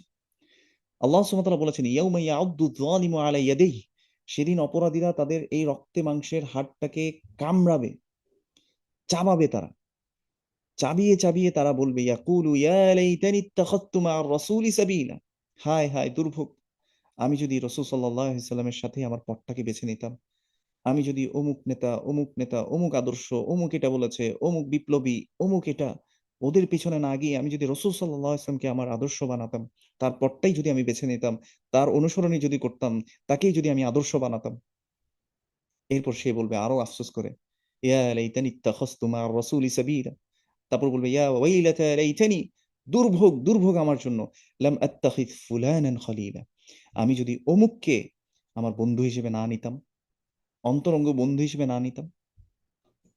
তাহলে বন্ধু মানুষকে ইস্তেকামাতের উপর থাকতে দেয় না, বিভ্রান্ত করে দেয়। এই জন্য দেখবেন আপনার, ধরেন সিগারেট খায় এরকম বন্ধু আছে, আপনি সিগারেট না খেলেও ওই ধোঁয়া আপনার নাকে আসবে, ওই নিকোটিন আপনার মধ্যে যাবেই, আপনি তখন প্যাসিভ স্মোকার অবশ্যই হবেন। সেই গালি দেয়, আপনি কিছু বলেন না, কিন্তু ওই গালি আপনার কাছে চলে আসবে অটোমেটিক। এই জন্য রাসূলুল্লাহ সাল্লাল্লাহু আলাইহি ওয়াসাল্লাম আমাদেরকে বলেছে, ইস্তেকামাতের মধ্যে থাকার জন্য আরেকটা ওয়ে হচ্ছে বন্ধু নির্বাচন করা, আপনার সারাউন্ডিংস নির্বাচন, কার সাথে আপনি চলবেন। প্রথমে আমরা বলেছি কাকে আপনি অনুসরণ করবেন, আপনার আদর্শকে, আদর্শ সিলেক্ট করা। দ্বিতীয়, আপনার বন্ধু বান্ধবকে, আপনি কাদের সাথে মিশছেন। এই জন্য রসুল সাল্লাল্লাহু আলাইহি সাল্লাম বলেছেন, আর রজুলু আলা দীনি খলিলিহি, একজন ব্যক্তি তার অন্তরঙ্গ বন্ধুর দিনের উপর থাকে। তার মানে আপনার অন্তরঙ্গ বন্ধুর লাইফ স্টাইল যেটা, জীবন ব্যবস্থা যেটা, সেটা আপনারও জীবন ব্যবস্থা, তাই না? আলা দীনি খলিলিহি, রাসূল সাল্লাল্লাহু আলাইহি ওয়াসাল্লাম বলেছেন, তার বন্ধু, অন্তরঙ্গ বন্ধুর যে দিন, সেই দিনের উপরেই সে থাকে। অতঃপর তিনি কি বলেছেন, ফালিয়ানজুর আহাদুকুম ফালিয়ানজুর আহাদুকুম মান ইউখালিল, প্রত্যেক ব্যক্তি যেন দেখে সে কাকে অন্তরঙ্গ বন্ধু বানাচ্ছে। ইয়া সালাম। কারণ বন্ধু আপনাকে হয়তো ভালো কাজে এমন বন্ধু বানান যারা আপনাকে আল্লাহ স্মরণ করাবে, এমন বন্ধু বানান যে আপনি একটু বিচ্যুত হলে সে আপনাকে আবার টেনে ধরে আনবে, আপনি সলাতে যান না সে টেনে সলাতে নিয়ে যাবে, আপনি হয়তো আলসিমি করছেন সে আলসিমি করতে দেবে না, সে আপনাকে ভালো ভালো জিনিস শেখাবে। সুবহানাল্লাহ। এখন আপনি হয়তো বলতে পারেন যে আমার এরকম কোনো বন্ধু নেই, যদি এরকম কোনো বন্ধু না থাকে, কোরআনকে আপনি বন্ধু বানিয়ে নেন, কোরআনকে আপনি আপনার বন্ধু বানিয়ে নেন। সুবহানাল্লাহ। আমরা অনেক সময় মনে করি যে আমার তো কেউ নাই, আমার আশেপাশে কেউ নাই, দিনী ভাই বোন নাই, দিনী বোন নাই, দিনী ভাইদেরকে পাচ্ছি না, আমার এরকম কোনো সারাউন্ডিংস নাই আমার এলাকায়। আল্লাহকে আপনার বন্ধু বানান, আপনি কোরআনুল করিমকে বন্ধু বানান, এবং কোরআনের সাহিব যদি আপনি হতে পারেন, কিয়ামতের দিন বলা হবে, ইউকালু লি সাহিবিল কোরআন, কোরআনের সাহিব যে হবে, বন্ধু যে হবে, সঙ্গী যে হবে, তাকে বলা হবে, ইকরা ওয়ারতাকি ওয়ারাত্তিল কামা কুনতা তুরাত্তিলু ফিদ দুনিয়া, তুমি পড়ো এবং উঠতে থাকো, কিয়ামতের দিন তার স্ট্যাটাসকে বাড়িয়ে দেওয়া হবে। বলছে পড়ো এবং উঠতে থাকো তো, ফাইন্না মানজিলাতাকা ইনদা আখিরি আয়াতিন তাকরাউহা, নিশ্চয়ই তোমার অবস্থান হবে জান্নাতের ততটুক যতটুকু তুমি পড়ে শেষ করবে, অর্থাৎ যার যতটুকু মানে মুখস্থ আছে, যে যতটুকু আমল করেছে সেই অনুযায়ী তার লেভেলটা ঠিক করা হবে। এজন্য বন্ধু বান্ধব পাচ্ছেন না, কোরআনকে বন্ধু বানান, হাদিসকে বন্ধু বানান। হাদিস কলা রসুল্লাহ সাল্লাহ ইসলাম যখন বলছে, আপনি চিন্তা করেন যে রসুল সাল্লাহ ইসলাম আপনাকে আমাকে বলছে এই কথাটা। কোরআনের একটা আয়াত পড়ছেন, মনে করি না আচ্ছা এটা তো অমুক ভাবির জন্য বলছে, অমুক ভাইয়ের জন্য বলছে, অমুক বোনের জন্য মনে হয়, অমুক তো এটা করে এই জন্য মনে হয় এই আয়াতটা মনে হয় ওর সাথে ফিট হয় বেশি। না, আপনি চিন্তা করবেন যে এটা আল্লাহ আপনাকে বলছে, আপনার মধ্যে ওইটা আছে কিনা। যখন বলা হচ্ছে ওয়াইবাদুর রহমান ইল্লাযীনা ইয়ামশুনা আলাল আরদি হাওনা, তারা বিনম্র হয়ে চলে, মানে ইবাদুর রহমান যারা রহমানের বান্দা, আপনি চিন্তা করেন আপনি নম্রভাবে চলেন কিনা, নাকি দম্ভ ভরে চলেন, আপনার মধ্যে কোনো অহংকার আছে কিনা। ওয়ালা তুসাইর খাদ্দাকা লিন্নাস ওয়ালা তামশি ফিল আরদি মারাহা, আপনি কি দম্ভ ভরে ইয়াতে চলেন কিনা। আল্লাহ বলেছেন এইভাবে চলবে না, ইন্নাল্লাহা লা ইউহিব্বু কুল্লা মুখতালিন ফাখুর, আল্লাহ কোনো অহংকারীকে পছন্দ করেন না, দাম্ভিক ব্যক্তিকে পছন্দ করেন না। আপনার মধ্যে দাম্ভিকতা আছে কিনা, আপনি অন্যকে হেয় করছেন কিনা, আপনার মধ্যে আমার মধ্যে অহংকার আছে কিনা, অন্যকে আমরা হেয় করছি কিনা, দেখি একটু চেষ্টা করে চিন্তা করে দেখি যে আমার মধ্যে এটা আছে কিনা। যদি না থাকে আলহামদুলিল্লাহ, আমি আমি আল্লাহর সাথে কথা বলি, আল্লাহ আপনার সাথে এটা মেসেজ কালামুল্লাহ, আল্লাহর কথা, আল্লাহর কথা আপনাকে পাঠিয়েছেন। কোরআনকে বন্ধু বানান। আর যদি বন্ধু বানাতেই হয় এমন মানুষদেরকে বানান যারা আল্লাহমুখী, যারা রসুল সাল্লাল্লাহু আলাইহি ওয়াসাল্লামের সুন্নাত থেকে শিখে বা আল্লাহর দিকে আপনাকে ডাকবে। আরেকটা জিনিস, এখন আপনার মধ্যে আমরা প্রথমে যে এই হাদিসটা দেখেছি যে নিশ্চয়ই বান্দার অন্তর আল্লাহ সুবহানাহু ওয়া তাআলার আঙ্গুলগুলোর মধ্যে দুই আঙ্গুলে থাকে। এখন আপনার কাছে প্রশ্ন আসতে পারে, তাহলে আল্লাহই তো বিভ্রান্ত করে দেন মনে হয়, আল্লাহই মনে হয় আহ, মানুষকে বিভ্রান্ত করে দেন। দেখেন, আমরা একটু আগে বলেছেন কেউ যদি ভালো পথে চলতে চায়, আল্লাহ সুবহানাহু ওয়া তাআলা তাকে কখনো বিভ্রান্ত করবেন না। আল্লাহ সুবহানাহু ওয়া তাআলা তাকে কখনো পথভ্রষ্ট করবেন না। যে পথ খুঁজছে, যে বলছে যে আল্লাহ আমি তোমার কাছে গাইডেন্স চাই, আল্লাহ তাকে কখনো বিভ্রান্ত করবেন না। আল্লাহ বিভ্রান্ত করেন কাদেরকে, এই আয়াত পড়লে আমাদের কাছে স্পষ্ট হয়ে যাবে। যেমন কোরআনের মধ্যে দেখবেন যে কাফের মুশরিকদের কথা আছে, কিছু অ্যাগনস্টিকদের কথাও আছে, সন্দিহান। তারা বলছে যে আল্লাহ তো সবকিছু করছে, তার মানে আল্লাহ আমাদেরকে পথভ্রষ্ট করছে। কিন্তু আল্লাহ পথভ্রষ্ট কেন করেন? হ্যাঁ, আল্লাহ পথভ্রষ্ট করেন, কাদেরকে করেন আসেন এটা দেখে নি।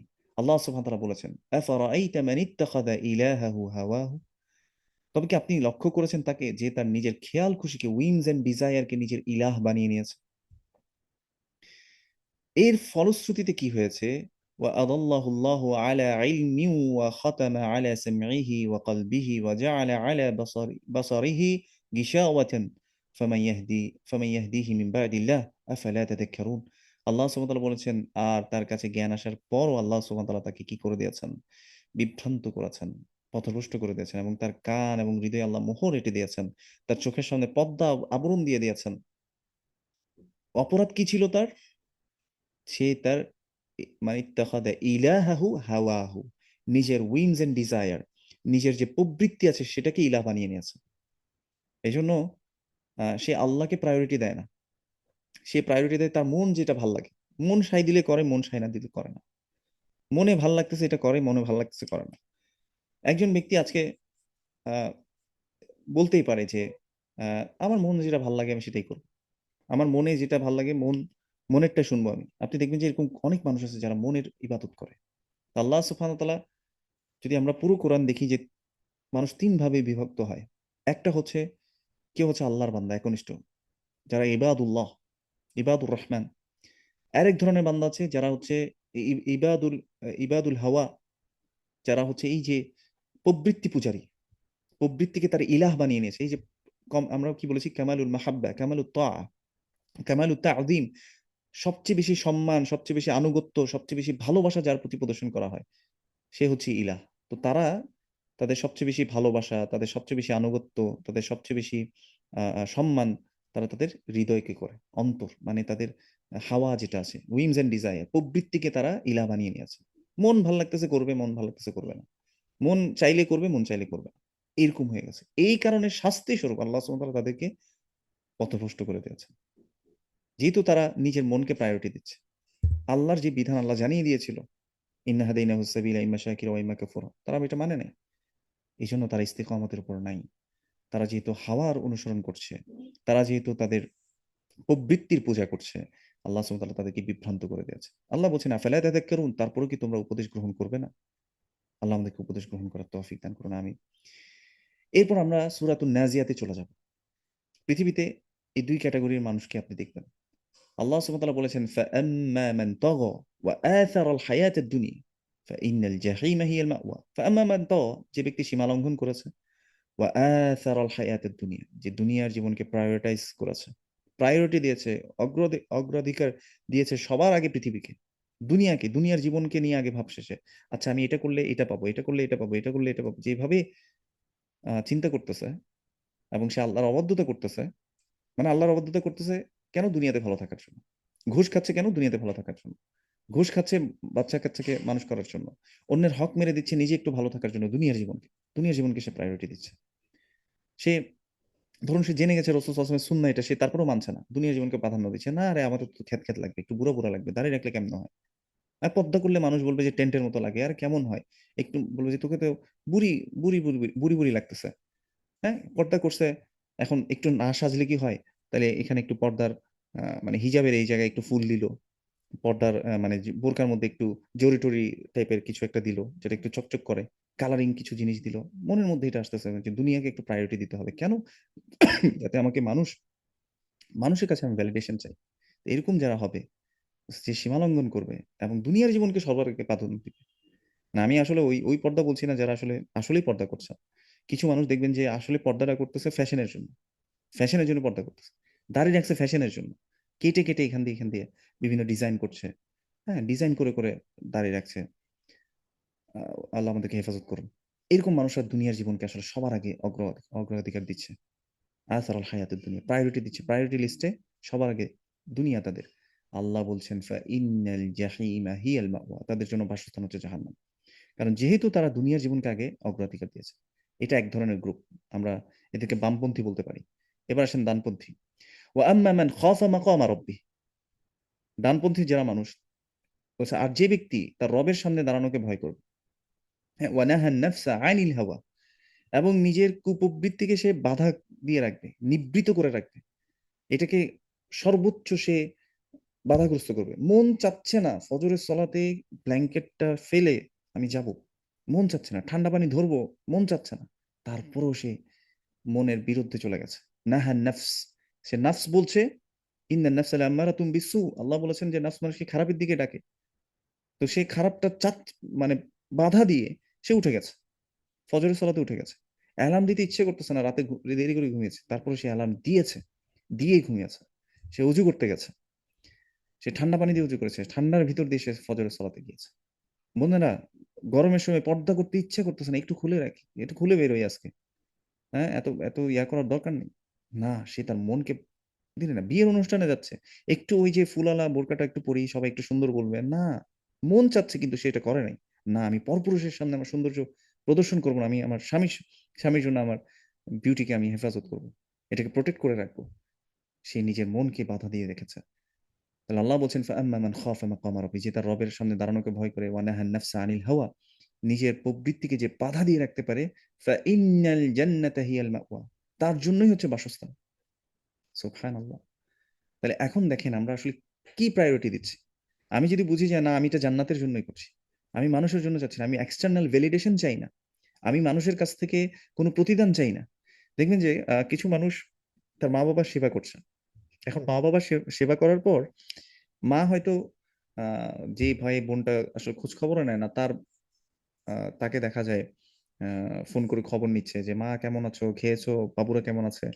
এখন আপনি মনে মনে খ্যাপা, কিরে, আমার মা আমার খোঁজ খবরই নেয় না। আমার মাকে আমি সব সেবা যত্ন আমিই করি, ডাক্তারের কাছে আমিই নিই, আমিই টেস্ট করাই, আমিই সবকিছু করতেছি। কিন্তু মা আমাকে কোনো কেয়ারই করতেছে না।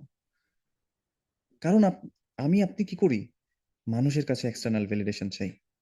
আমি কি মাকে সেবা করেছি মায়ের কোনো প্রশংসা পাওয়ার জন্য?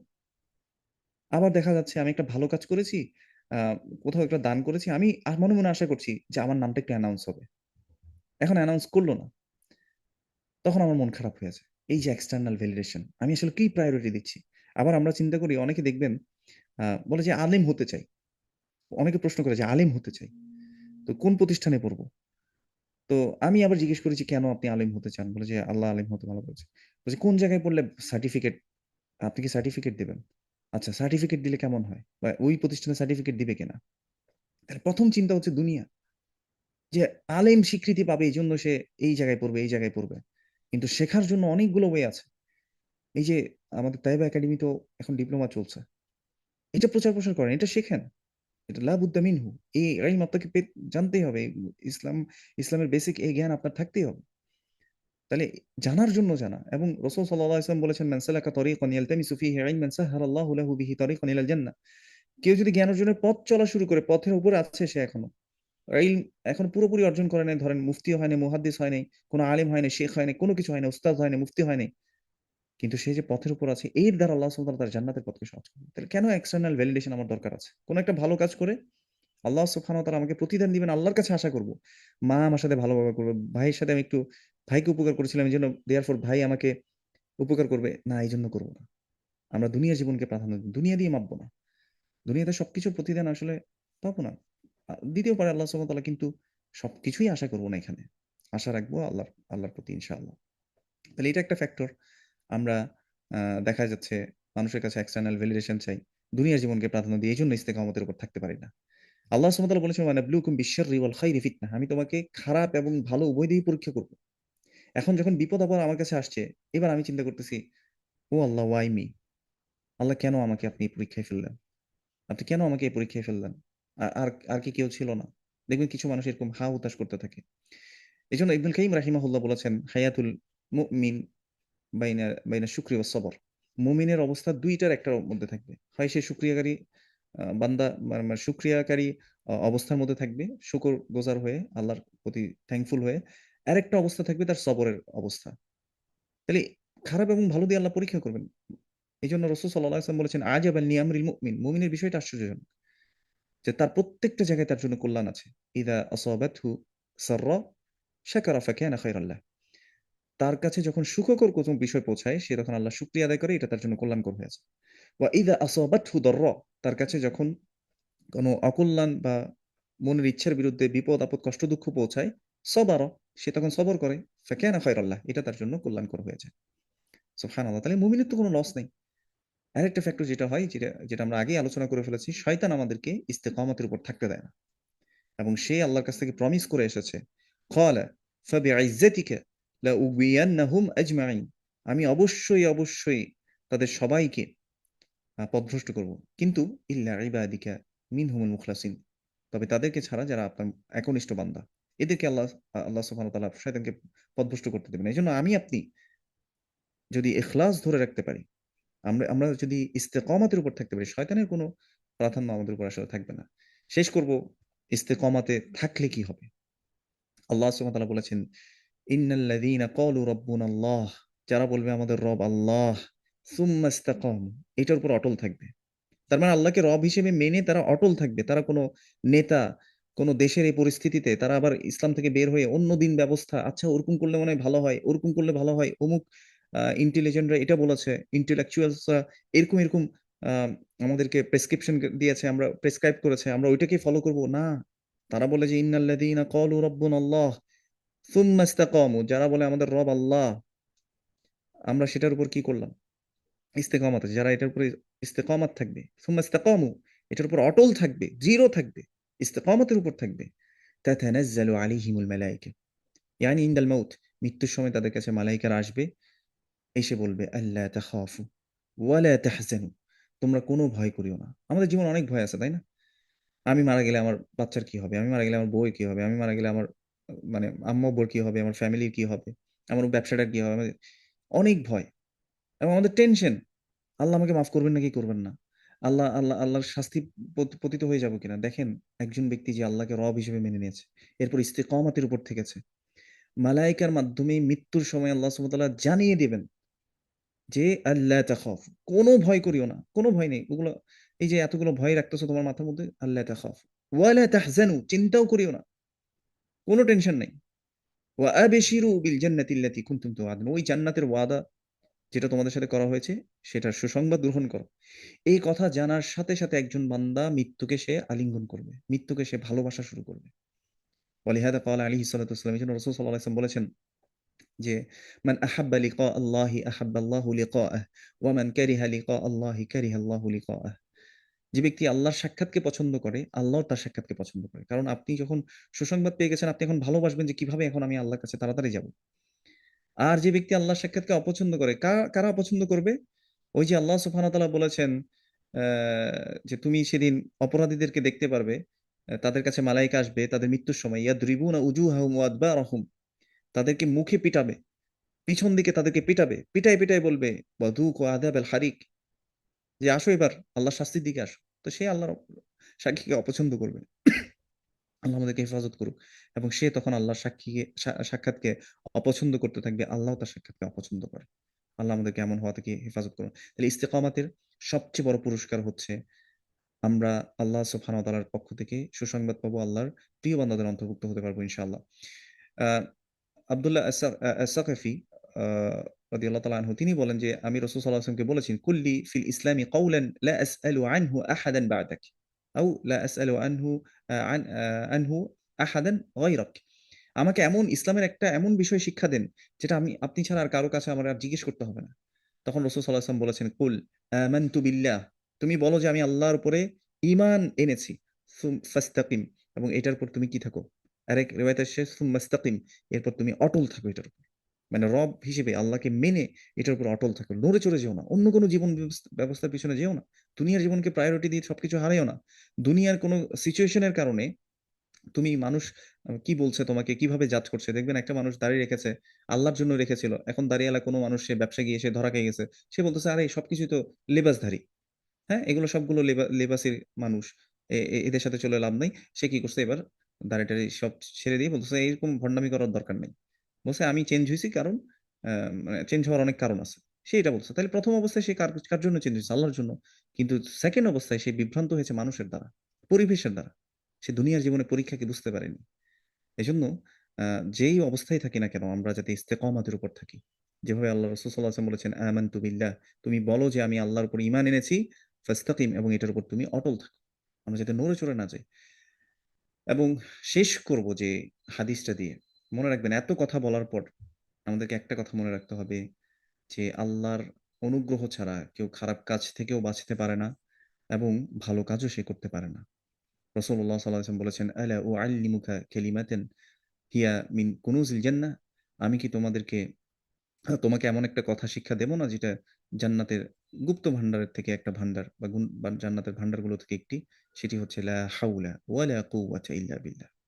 এটা বেশি বেশি পড়া, যে কোনো শক্তি সামর্থ্য নেই, কোনো সক্ষমতা নেই আল্লাহ ছাড়া।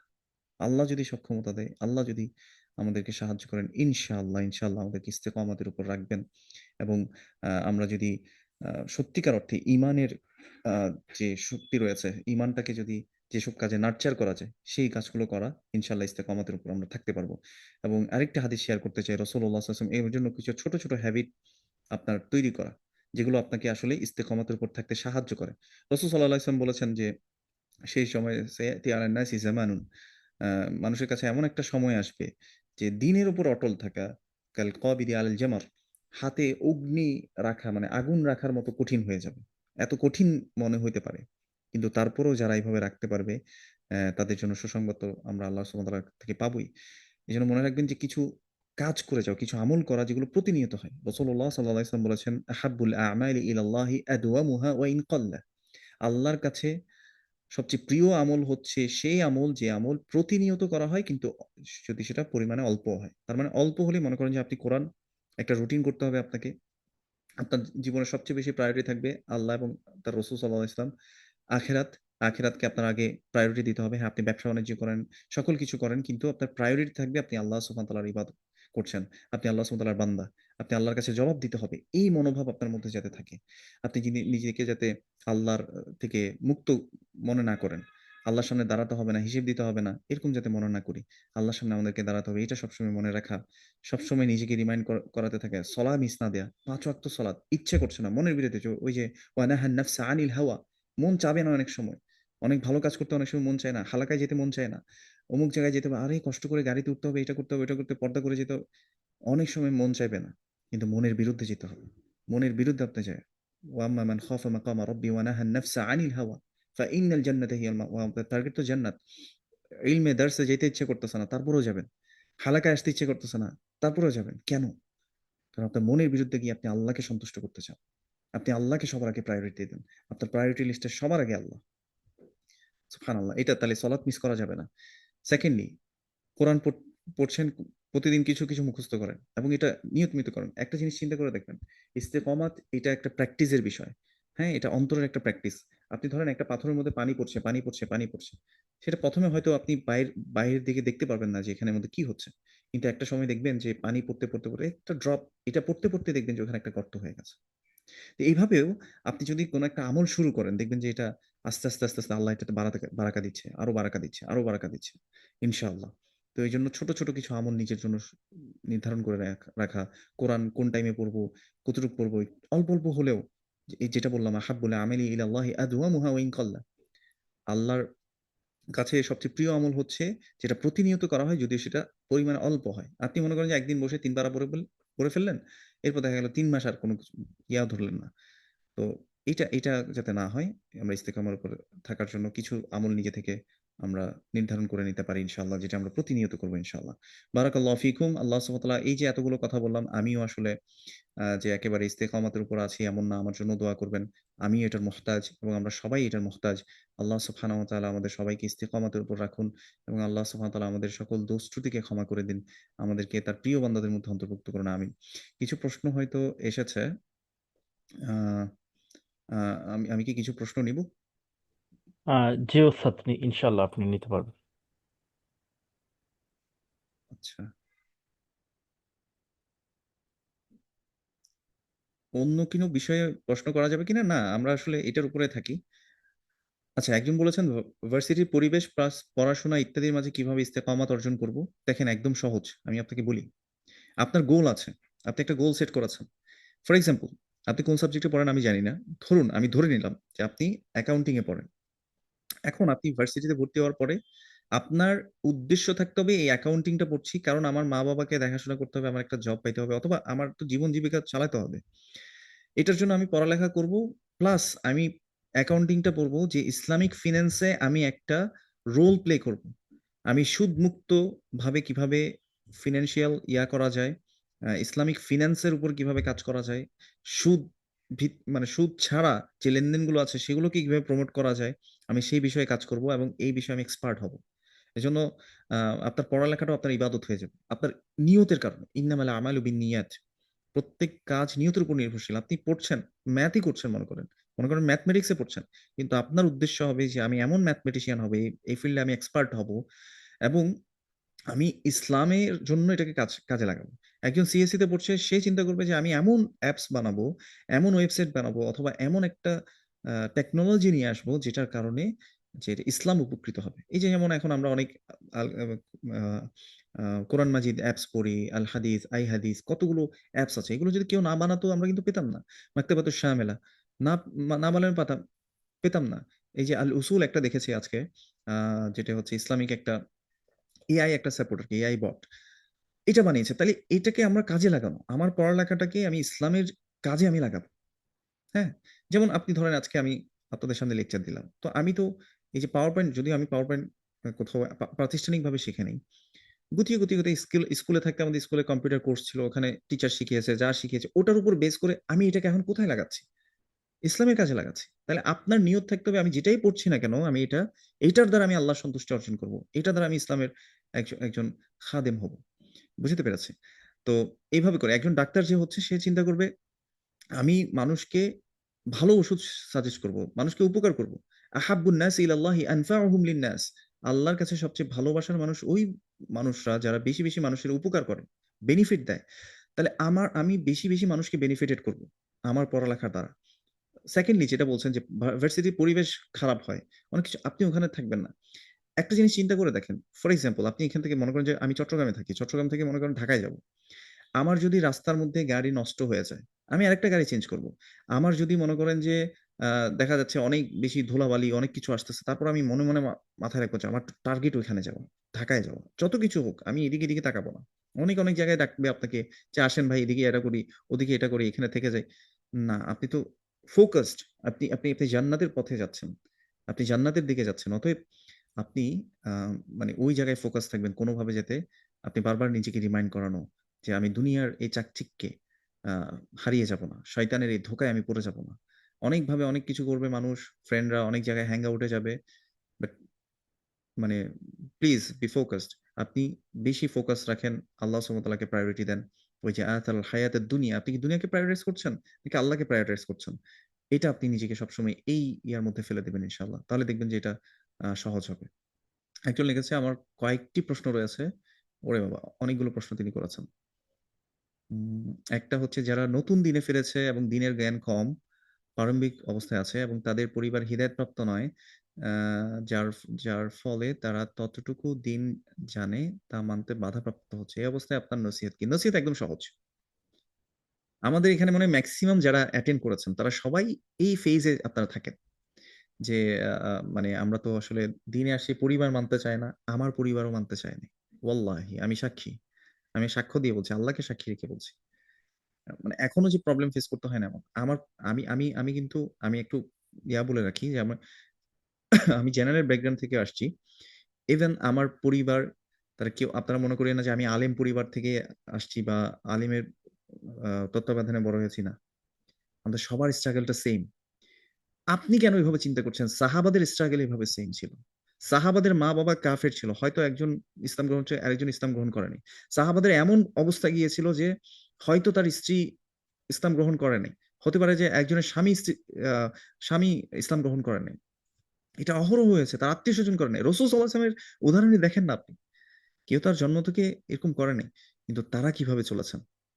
তারা কি খারাপ ব্যবহারটা মানুষকে উপহার দিয়েছেন? তারা কি মানে মুসআব ইবনে উমাইর রাদিয়াল্লাহু তাআলা আনহু, যিনি পথ দিয়ে হেঁটে গেলে আতরের ঘ্রাণ বুঝে যেত মুসআব ইবনে উমাইর, তিনি হেঁটে গেছেন। এমন একজন সাহাবী মারা যাওয়ার পর তার নাই, ওই যে কাফন দেওয়ার কাপড় নাই। কেন? পরিবার তাকে পরিত্যাগ করেছে এই দিনের উপর থাকার কারণে। তো এই জন্য মনে রাখবেন আপনার পরীক্ষা আছে। মা বাবা আপনার কথা মতো চলবে এরকম না কিন্তু। ওয়ালা তাকুল লাহুমা উফ, তাদেরকে উফ শব্দটা বলিও না। ওয়া'বুদুল্লাহ ওয়ালা তুশরিকু বিহি শাইআ ওয়া বিল ওয়ালিদাইনি ইহসানা। আল্লাহ বলেছেন আল্লাহর ইবাদত করো, আল্লাহর ইবাদতে কাউকে শরীক করবে না। এর পরপরই বলেছেন ওয়া বিল ওয়ালিদাইনি ইহসানা। এখন আপনি গিয়ে বলতে পারবেন না, তুমি কি বেশি বুঝো? আমি এটা পড়ছি, হাদিসে এটা আছে। এই ব্যবহার করা আপনাকে অনুমোদন দেয়া হয়নি। মা-বাবা মার দিছে, আপনি মাইর খাবেন। আপনাকে বকা দিচ্ছে, আপনি বকা খাবেন। চুপ থাকবেন। আপনি সবর করবেন। এটার উপর আপনি অটল থাকবেন। ইনশাআল্লাহ। এভাবে আমরা দিন পালন করব। এটাই নাসিহা। জোর করে কাউকে দিন পালন করাতে যাবেন না। অনেক সময় দেখা যায় যে মা-বাবাকে অনেকে খারাপ ব্যবহার করতে থাকে, নানা বাজে কথা বলতে থাকে, ভাই-বোনকে খারাপ কথা বলতে থাকে, মারধর করে। আমি এরকমও শুনেছি এক বাবা আমার কাছে এসে কান্না করছে। বোনের বিয়ে হয়ে গেছে, বোনের শ্বশুরবাড়িতে গিয়ে বোনকে পিটিয়েছে। এইরকম ঘটনা আছে আমাদের সমাজে। এইটা ইসলাম। এই ইসলাম আমাদেরকে কে শিক্ষা দিয়েছে? আল্লাহ আমাদেরকে হেফাজত করুন। এজন্য রাসূলুল্লাহ সাল্লাল্লাহু আলাইহি সাল্লাম বলেছেন যে আল্লাহ সুবহানাহু ওয়া তাআলা হচ্ছে রফিক, ইউহিব্বুর রিফকা ফিল আমরি কুল্লিহ। আল্লাহ সুবহানাহু ওয়া তাআলা তিনি কোমল এবং তিনি সকল বিষয়ে কোমলতাকে পছন্দ করেন। দাম্ভিকতাকে আল্লাহ সুবহানাহু ওয়া তাআলা পছন্দ করেন না। রাসূল সাল্লাল্লাহু আলাইহি ওয়াসাল্লাম কাউকে জোর করে ইসলামে ঢুকান নাই। হ্যাঁ, যেটা যুদ্ধ হয়েছে সেটা হচ্ছে যখন ইসলামের স্বার্থ আসছে, রাষ্ট্রের স্বার্থ আসছে, সেটা আরেকটা ক্যাটেগরি। কিন্তু ব্যক্তিগত জায়গায়, ফ্যামিলিগত জায়গায় তিনি কারো সাথে যে বলেছে যে মা বিরোধিতা করেছে, বাবা বিরোধিতা করেছে, ভাই-বোন বিরোধিতা করেছে, ওদের সাথে জিহাদ করো, কোথাও পাবেন না। কোথাও নেই। এজন্য এই জায়গায় বুঝতে হবে যে আমি আসলে কাকে খুশি করছি? আমি কি আল্লাহকে খুশি করছি নাকি নিজের নাফসকে? নাফস মনে হচ্ছে যে এটাই মনে হয় সঠিক। সত্যি কথা এভাবেই বলতে হয়, চিল্লায় বলতে হয়। বাধ্য করতে হয় অন্যকে। এটা দিন না। এটাই নাসিহা থাকবে যে আপনি আল্লাহর জন্য সবর করবেন, দোয়া করবেন। রাসূলুল্লাহ সাল্লাল্লাহু আলাইহি ওয়াসাল্লামকে কষ্ট দিত আবু জাহেল। আবু জাহেলের জন্য রাসূল সাল্লাল্লাহু আলাইহি ওয়াসাল্লাম পর্যন্ত দোয়া করেছেন।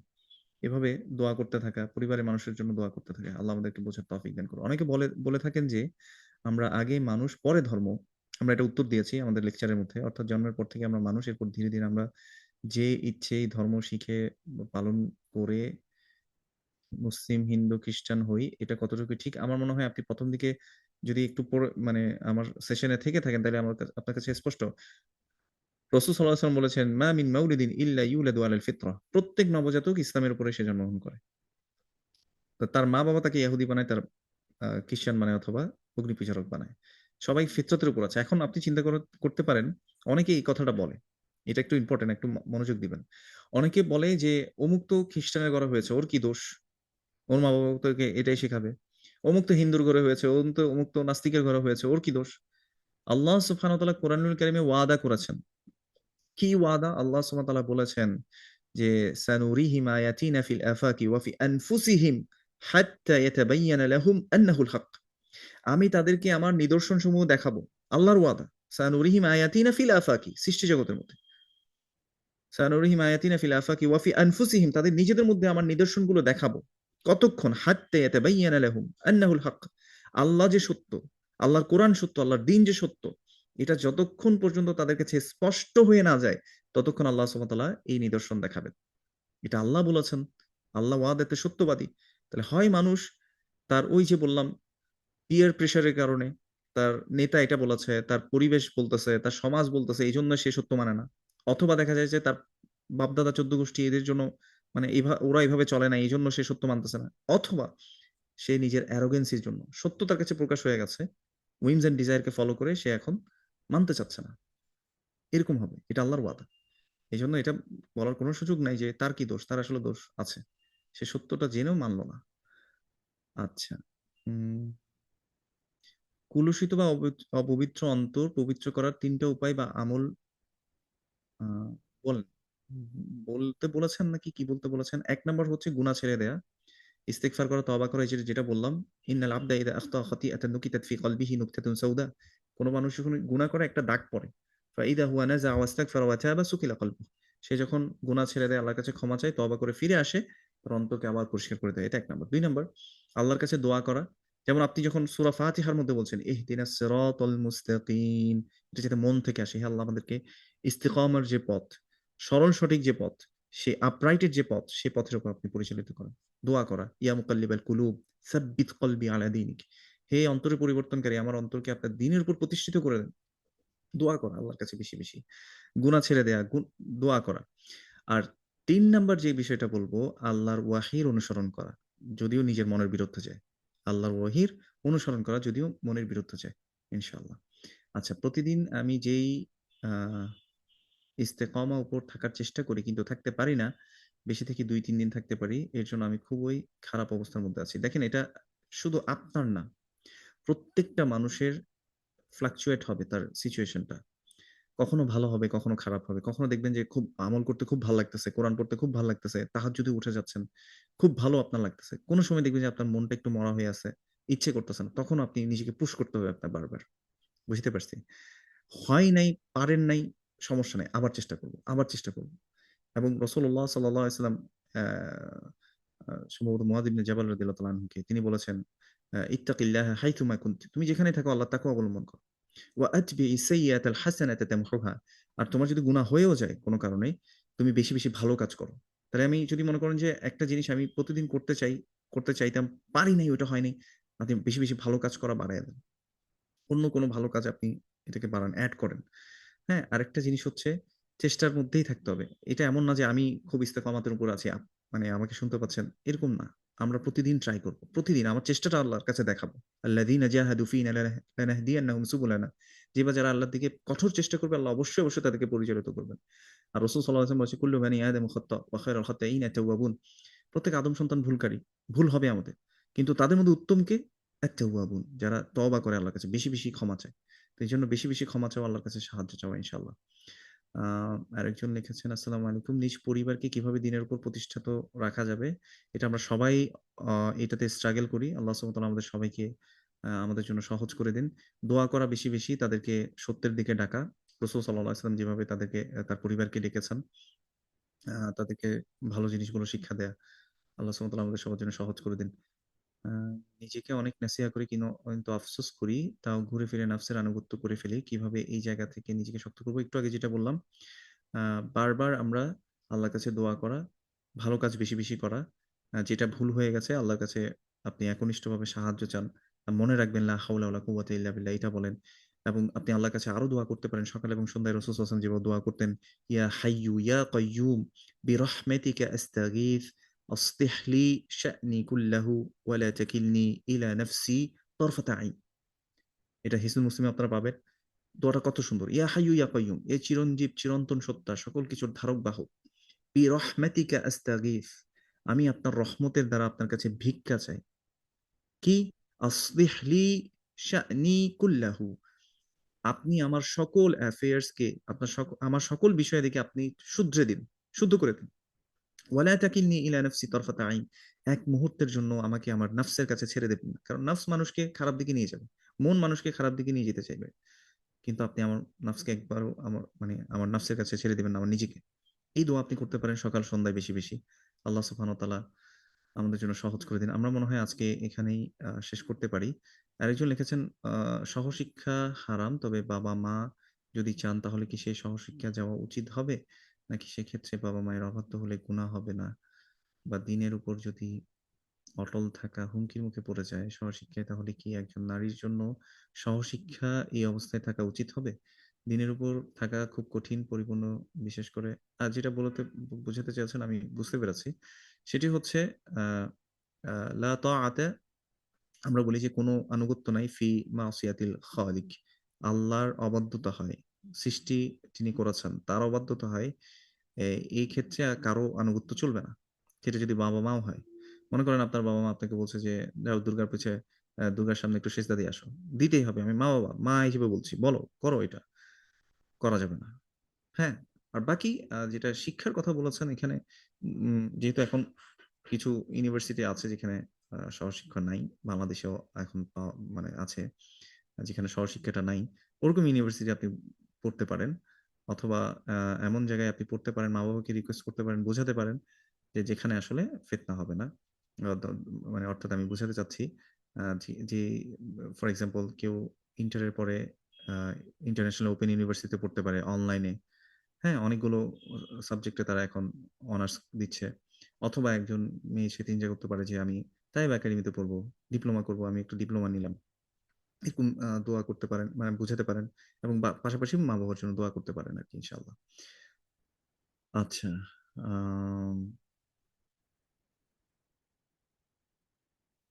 একজন লিখেছেন যে আমি আল্লাহর কাছে কিভাবে পছন্দনীয় হব, আমি একজন মেয়ে, পড়াশোনা করি, পর্দাটা কেমন হবে, অনেক চিন্তায় আছি। দেখুন, ঘর থেকে বের হওয়ার সময় মনে রাখবেন রাসূলুল্লাহ সাল্লাল্লাহু আলাইহি ওয়াসাল্লাম বলেছেন, যখন ইদা খরাজাতিল মারআ, যখন একজন মেয়ে ঘর থেকে বের হয়, ইস্তাশরাফাহা শাইতান, আও কামা ক্বালা আলাইহিস সালাতু ওয়াসসালাম, শয়তান তাকে সৌন্দর্যমণ্ডিত করায়। অর্থাৎ ছেলেদের সামনে তাকে সৌন্দর্যমণ্ডিত করায়। যদিও সে আ সত্যিকার অর্থে যদি সুন্দর নাও হয়, তাকে সুন্দর করে দেখাবে ছেলেদের কাছে। তো এইজন্য আপনার যে আউরা, আপনার যে প্রাইভেট পার্টস বলেন, আপনার যে বিউটি আছে, সেটাকে আপনি ফুললি কভার করা, এটাই হচ্ছে হিজাব, পর্দা। এইজন্য গ্লাসে আপনি জানলায় পর্দা কেন দেয়? কারণ এটাতে হচ্ছে আপনি যাতে বাইরে থেকে কেউ যাতে না দেখে, তাহলে আপনি আপনার যে আউরা আছে মাথা থেকে একেবারে পা পর্যন্ত, এই আউরাকে ঢেকে রাখবেন। এটাকে আকর্ষণীয় করবেন না, টাইট কোনো কিছু পরবেন না। হ্যাঁ, আপনার যদি এমন হয় যে আপনার স্কিন কালারটা দেখতে সুন্দর, তাহলে আপনি দেখবেন যে স্কিন যাতে বের না হয়ে যায়। হ্যাঁ? এই জিনিসগুলো আপনি করতে পারেন। অনেকে দেখা যায় যে একেবারে পর্দা করছে, নিকাব করছে, কিন্তু চোখটা এঁকে রেখেছে। আইল্যাশেস লাগিয়েছে এক্সট্রা। হোয়াই? কেন আমি আমার নিজেকে এভাবে প্রদর্শন করব? কেন আমি অন্যদের জন্য ফিতনা হব? আল্লাহ সুবহানাহু ওয়া তাআলা আমাদেরকে হেফাজত করুন। তো আপনি চেষ্টা করবেন যে আল্লাহকে ভয় করা। ওয়া লিবাসুত তাকওয়া, আল্লাহ সুবহানাহু ওয়া তাআলা বলেছেন। এটাই হচ্ছে আসল জিনিস আরকি।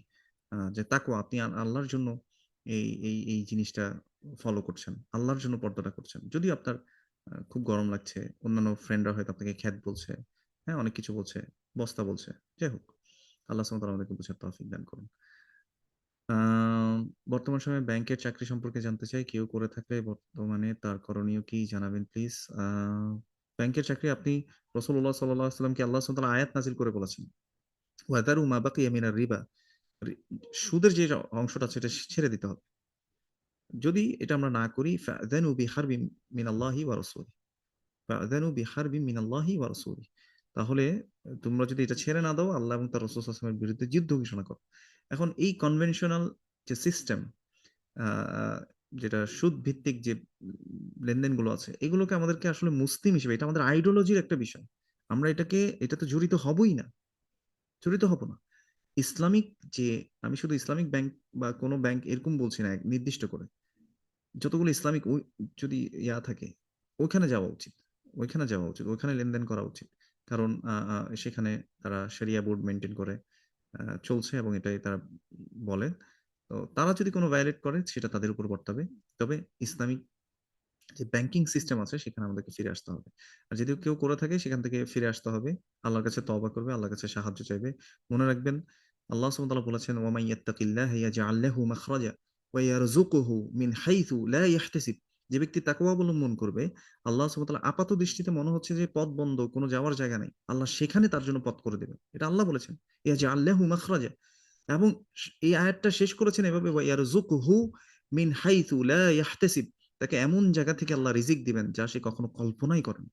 এমন জায়গা থেকে তাকে রিজিক দিবেন। আমি জানি আমার এলাকায় একটা ভাই আছেন। তার ওয়াইফ দিন বুঝার পরে বলেছেন যে, "না, আমি তো আল্লাহ এবং তার রাসূল সাল্লাল্লাহু আলাইহি ওয়াসাল্লামের বিরুদ্ধে আমি তোমাকে যুদ্ধ করতে দিব না।" সে ভাই একটা মুদির দোকান দিয়েছে। বড় একটা পোস্টে ছিল। ভালো মানে একদম ডিস্ট্রিক্ট ম্যানেজারের যে পোস্টটা, আ এরকম একটা পোস্ট থেকে তিনি রিজাইন দিয়ে মুদির দোকান দিয়েছে। বিশ্বাস করেন উনার দোকান আ এখন সুবহানাল্লাহ সবচেয়ে, বাজারে অনেকগুলো দোকান আছে। উনার দোকানে সবচেয়ে বেশি কাস্টমার। উনার দোকান এখন ২ টা দোকান একসাথে নিয়েছে। আমি নিজের চোখে উনার বারাকা দেখেছি। একদম ছোট থেকে শুরু হয়েছে। তো সুবহানাল্লাহ, আমরা যাতে মনে না করি যে আমাকে এটা করেই খেতে হবে, এরকম যাতে মনে না করি। আল্লাহ আমাদেরকে বোঝার তৌফিক দান করুন। ঠিক আছে, আমরা একজন লিখেছে যে বর্তমানে একজন গৃহিণী, আমার ২ টা ছোট বাচ্চা আছে। আমি একটি পাবলিক ইউনিভার্সিটি থেকে গ্র্যাজুয়েশন কমপ্লিট করছি।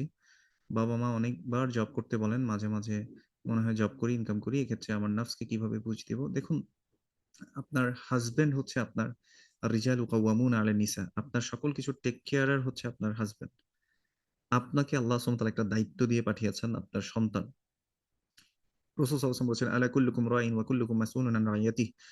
জেনে রাখো তোমাদের প্রত্যেকে দায়িত্বশীল এবং প্রত্যেককে তার দায়িত্ব সম্পর্কে জিজ্ঞেস করা হবে। একজন পুরুষ তার পরিবারের ক্ষেত্রে দায়িত্বশীল, তাকে তার দায়িত্ব সম্পর্কে জিজ্ঞেস করে, সে ঠিকমতো ভরণ-পোষণ দিয়েছিল কিনা? তাহলে ভরণ-পোষণের দায়িত্ব পুরুষের।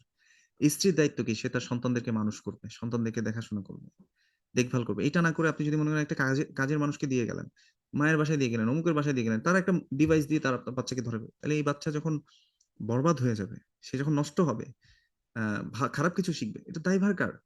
আপনার এবং আপনার স্বামীর। আপনার এবং আপনার স্বামীর। আমরা এই জিনিসগুলো বুঝি না যে এই যে কাজগুলো আমরা করছি, আমরা অনেক সময় সোসাইটি বলছে যে, "তুমি এত এডুকেটেড হয়ে কি করলা? তুমি তো ঘরেই বসে থাকলা।" না। হ্যাঁ, যদি এমন হয় যে আপনার পেশাটা করে আপনি সমাজেও মানে পরিবারেও আপনি কোনো ক্ষতি হচ্ছে না, আ এবং আপনার কোনো জায়গায় হচ্ছে না। যেমন মনে করেন যে একজন ডাক্তার হলো। হ্যাঁ, ডাক্তার হওয়ার পরে মোটামুটি সে প্র্যাকটিস করেছে, কিন্তু বাচ্চার যখন সময় দেওয়া আছে সে বাচ্চাকে আগে প্রায়োরিটি দিয়েছে। বাচ্চাকে প্রায়োরিটি দেওয়া শেষ। এখন মোটামুটি বাচ্চা একটু ভালো-মন্দ বুঝতে পারছে, ডিফারেনশিয়েট করতে পারছে। সে এখন লম্বা সময় দেক, আ মানুষের সেবার জন্য দিতে পারে। এটাতে কোনো সমস্যা আমি বলছি না। কিন্তু আপনি নিজের দায়িত্ব যদি আপনি এটাকে আ আ এভয়েড করে অন্যদিকে চলে যান, তখন এটা সমস্যা। এবং আমাদেরকে মনে রাখতে হবে যে এই যে আ খালিদ বিন ওয়ালিদের যে মা, অথবা হচ্ছে যে ইমাম বুখারীর যে মা, হ্যাঁ?